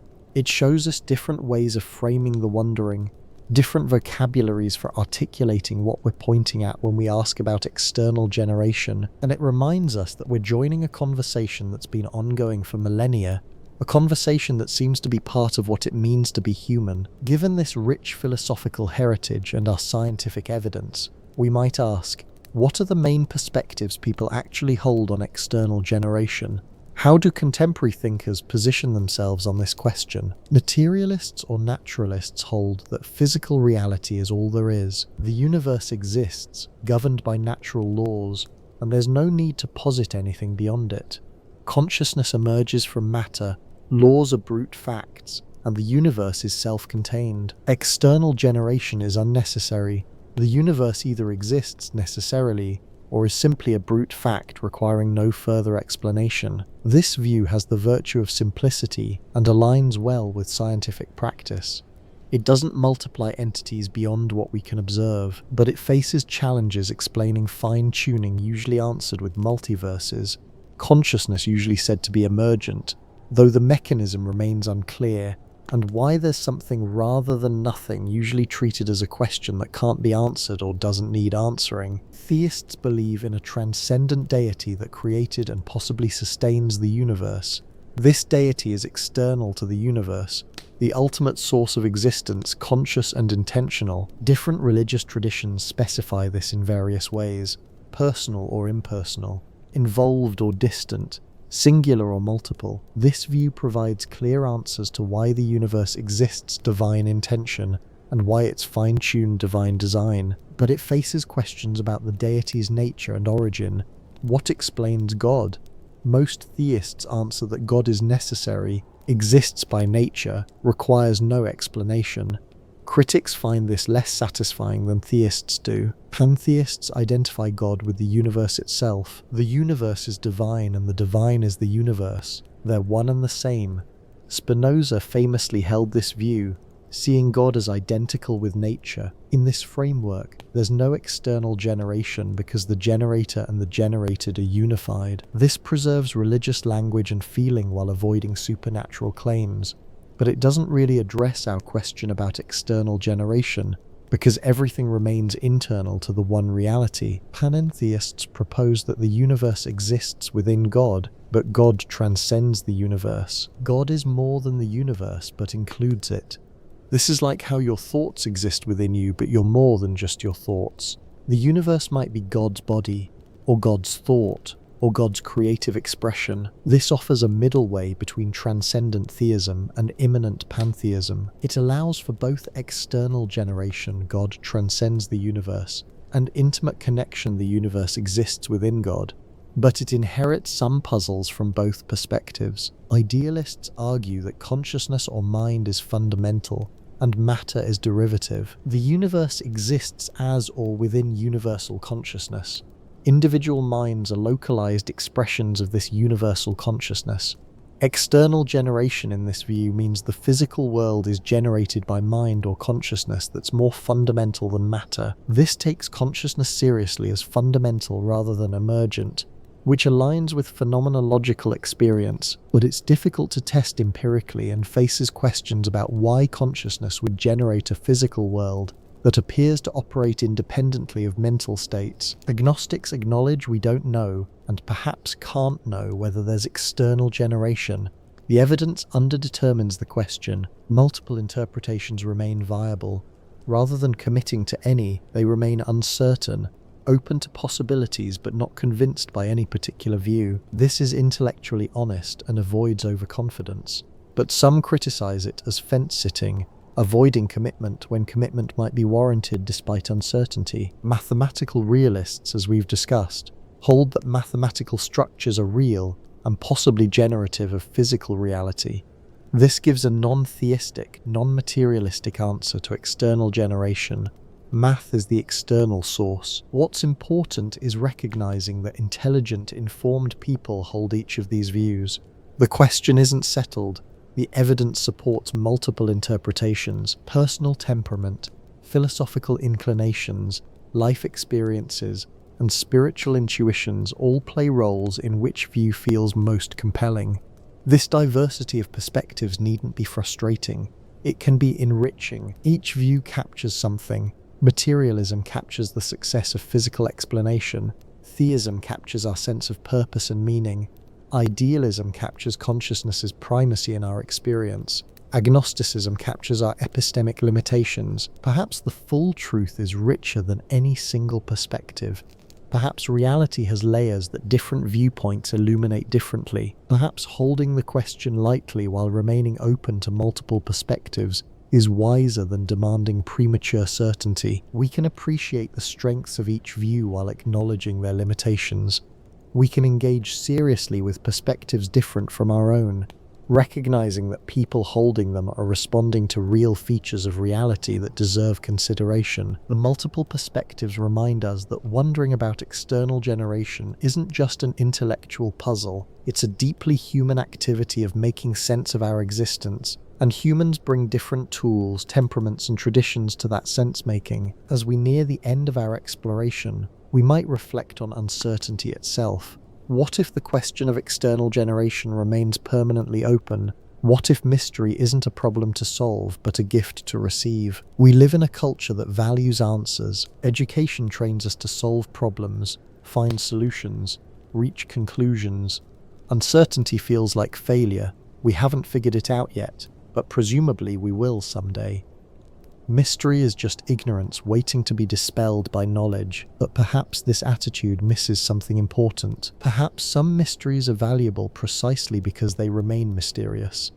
Perhaps the question of external generation is one of these. When we can't definitively answer whether our universe is generated from outside, we're invited into a particular kind of humility. We can't claim to understand everything.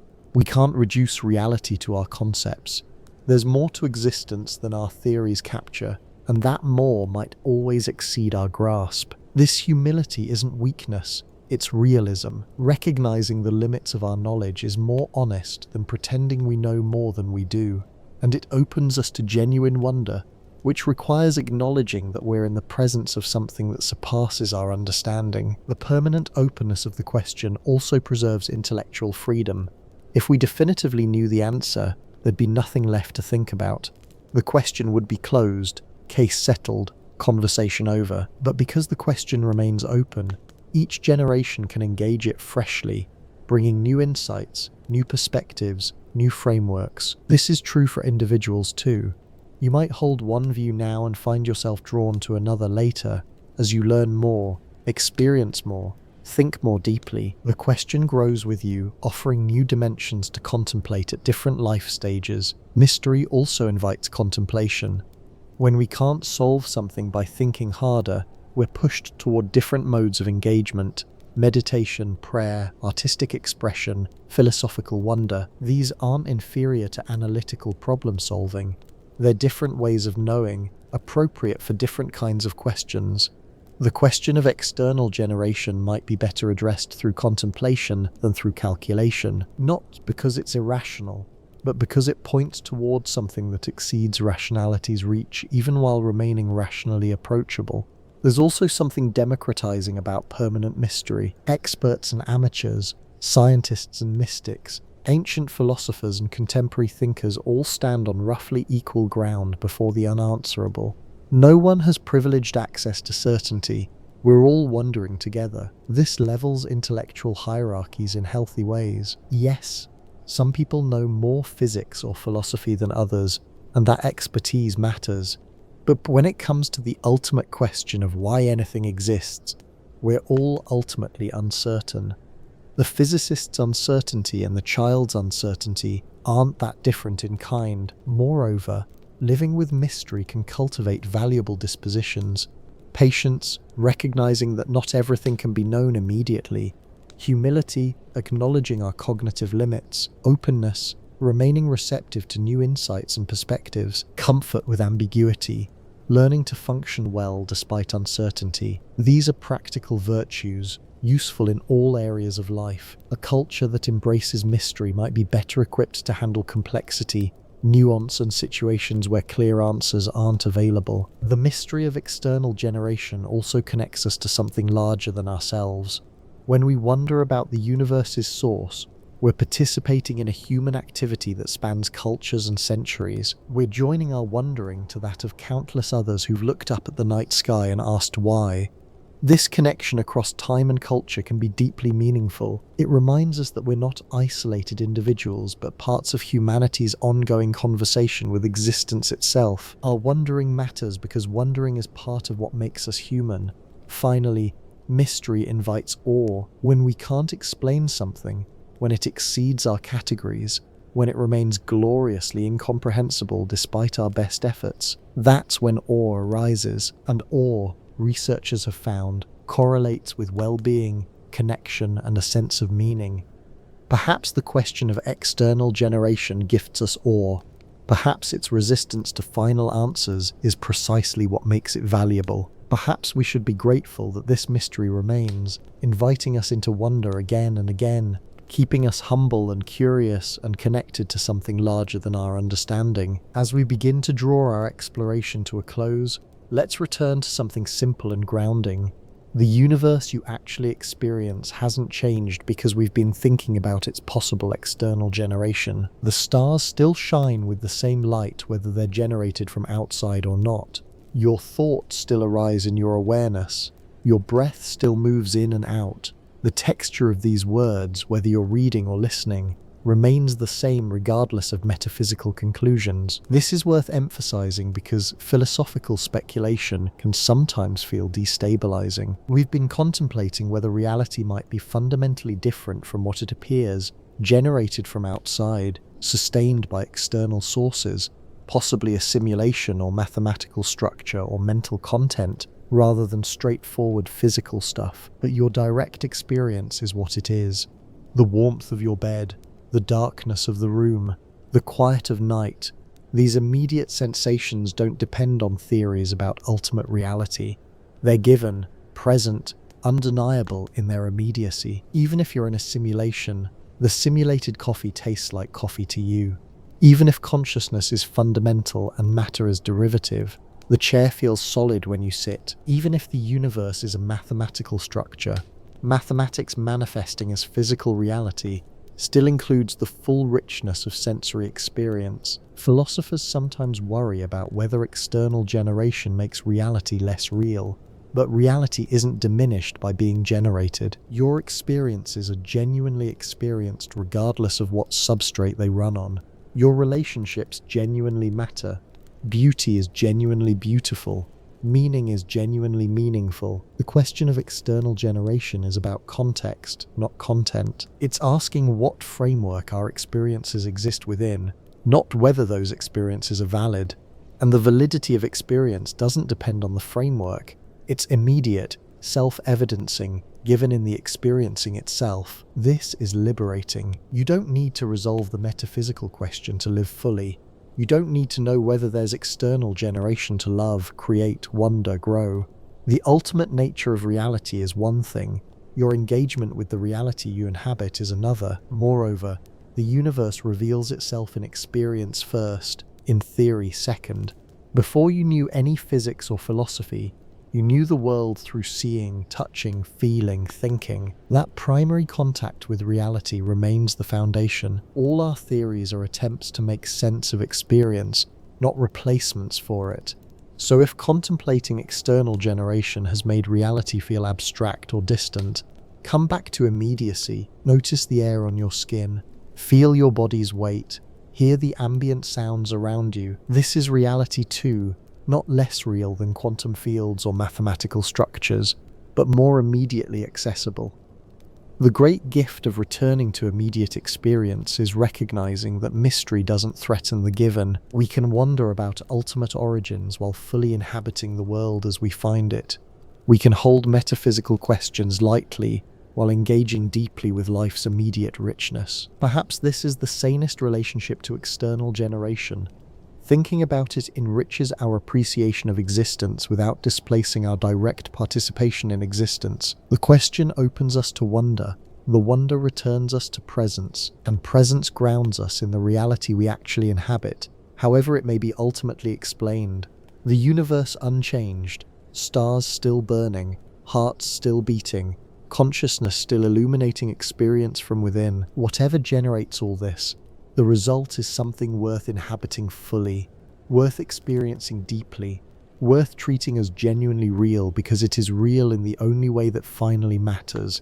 It's real to you, right now, given in this very moment of awareness. Whether our universe is externally generated or not, we remain in essentially the same position.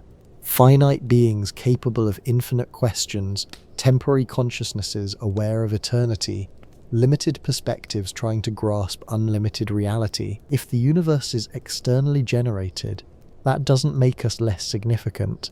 Some worry that being created or simulated or emergent would mean we're somehow less real or less valuable. But value doesn't derive from being fundamental. Children aren't less valuable than parents for being generated by them.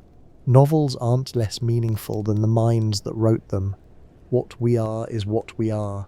Conscious beings capable of love, creativity, suffering, joy, wonder, meaning-making. These capacities don't depend on whether we're ultimately grounded in matter, mathematics, mind, or something we haven't conceived of. They're real features of our existence, however existence is ultimately structured. If anything, external generation might enhance significance in certain ways. If consciousness is fundamental rather than accidental, then our awareness participates in reality's deep nature rather than being a random fluke. If the universe is fine-tuned for life, then life isn't an unwelcome accident but somehow central to reality's character. But significance doesn't require external validation. We don't need the universe to be designed for us to matter. We matter because we're here, because we experience, because we care, because we create meaning and beauty and connection. Our mattering is self-establishing, grounded in the undeniable fact of our existence and awareness. Responsibility works similarly. Whether we're externally generated or not, we face ethical choices. We can help or harm. We can create or destroy. We can grow in wisdom and compassion, or stagnate in selfishness and fear. These options don't disappear regardless of metaphysical conclusions. Some worry that if we're in a simulation, morality becomes arbitrary just following the programmer's rules. But this misunderstands ethics. Moral obligations arise from the structure of conscious existence itself. Suffering is bad because it feels bad, not because a rule says so. Compassion is valuable because it alleviates suffering and connects beings, not because external authority commands it. Even in an externally generated universe, the ethical landscape remains the same. Beings suffer or flourish. Actions have consequences. We're responsible for our choices and their effects. The ultimate metaphysical story doesn't change the immediate moral reality. Our epistemic position, what we can know, also remains constant. We have limited perspectives. We can't observe everything. Our concepts might not match reality's structure perfectly. These limitations apply whether there's external generation or not. This calls for intellectual humility regardless of our metaphysical views. Materialists can't prove there's nothing beyond matter.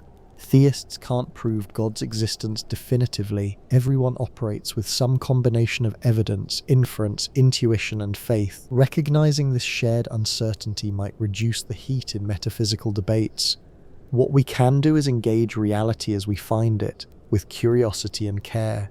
We can pursue truth through science, philosophy, contemplation. We can create beauty through art and craft. We can reduce suffering and increase flourishing through ethical action. We can wonder about our origins while building meaningful lives. The human position is poised between the known and unknown, the finite and infinite, the immediate and ultimate. We're beings who eat dinner and contemplate eternity, who care about local kindness and universal meaning, who are fully embedded in this world while capable of imagining what might transcend it. This position doesn't change based on whether external generation is real. We're still the wondering beings, the conscious questioners, the creatures who can ask about our own existence and never quite settle the answer. Perhaps that's our particular role in reality. To be the place where reality becomes aware of itself, questions itself, wonders about itself. Whether we're generated from outside or inside, accidentally or intentionally, we're the beings who can ask. And asking might be enough, might be the whole point, might be what gives our existence its particular flavor of meaning. So we continue as we are, living, loving, wondering, creating, suffering, growing, asking questions we can't fully answer but can't stop asking. The human position, mysterious and meaningful, unchanged by our speculations about ultimate origins. While we've been wondering about external generation philosophically, science continues its empirical investigation of reality's foundations, and this ongoing research might gradually illuminate aspects of our question, even if it never settles it completely. Quantum gravity research attempts to unify general relativity and quantum mechanics.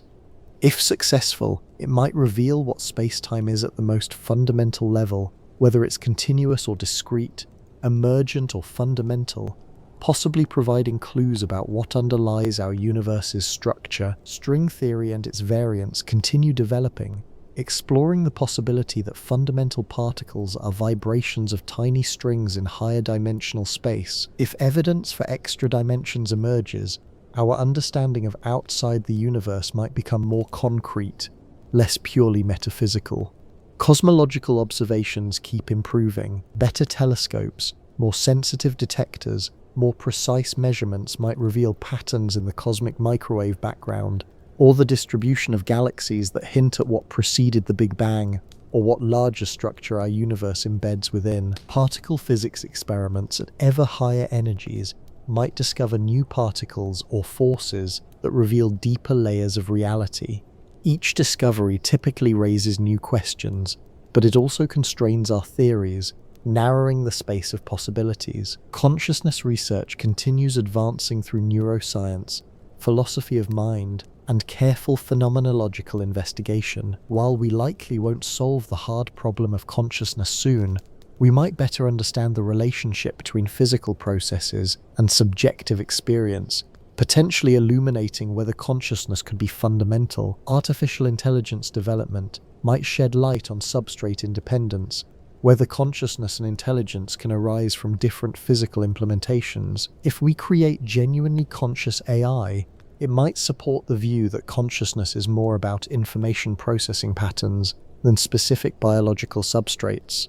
Mathematical physics keeps discovering deeper structures. As we uncover more mathematical relationships underlying physical laws, we might better understand whether mathematics is discovered or invented, whether it's Platonic or nominalist, potentially addressing whether mathematical structures could be generatively prior to physical reality. None of these research programs will likely prove or disprove external generation definitively, but they'll refine our understanding of what needs explaining, what's contingent versus necessary, what's fundamental versus emergent. They'll make our wondering more informed, our speculation more constrained by evidence, and unexpected discoveries might reframe the question entirely.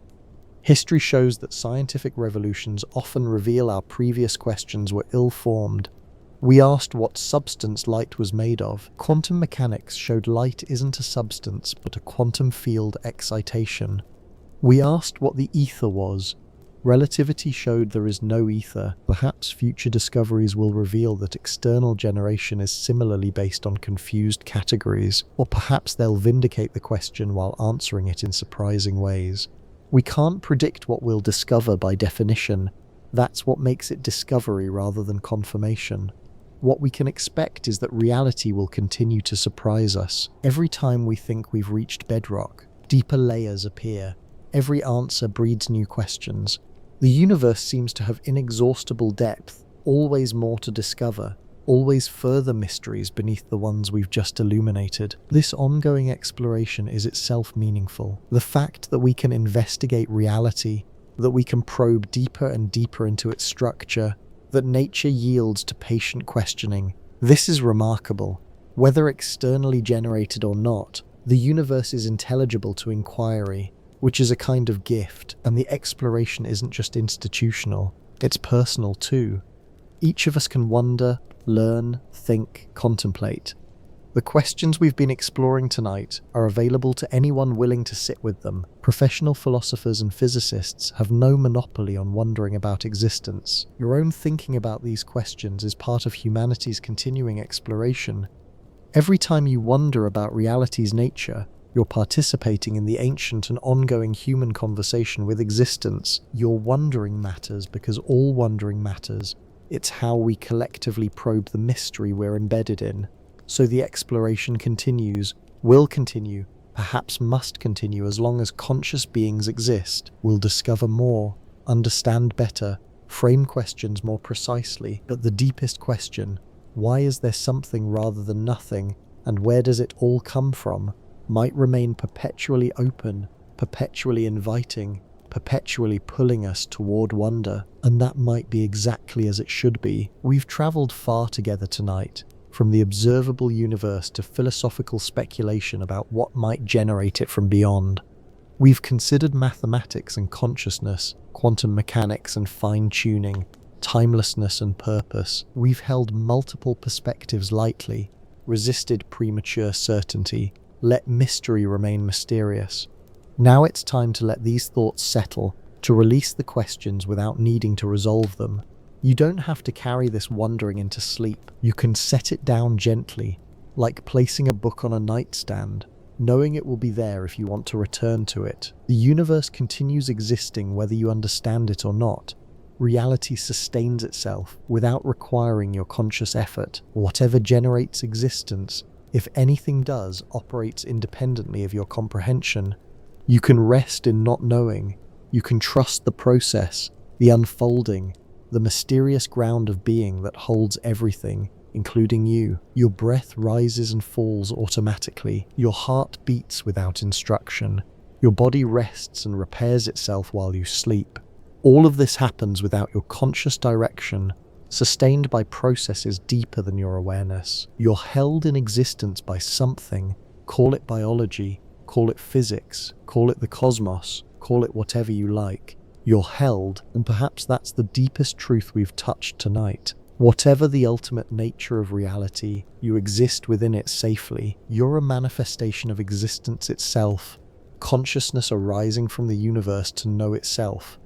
You belong here. Your existence isn't an accident or intrusion, but an expression of what reality does. It becomes aware, it wonders, it experiences, so you can release your grip on understanding. You can let the questions float away like clouds. You can sink into the direct experience of being here, now, breathing, resting, gradually transitioning towards sleep. The stars are still burning in patterns that took billions of years to arrange. Quantum fields are still humming with potential energy.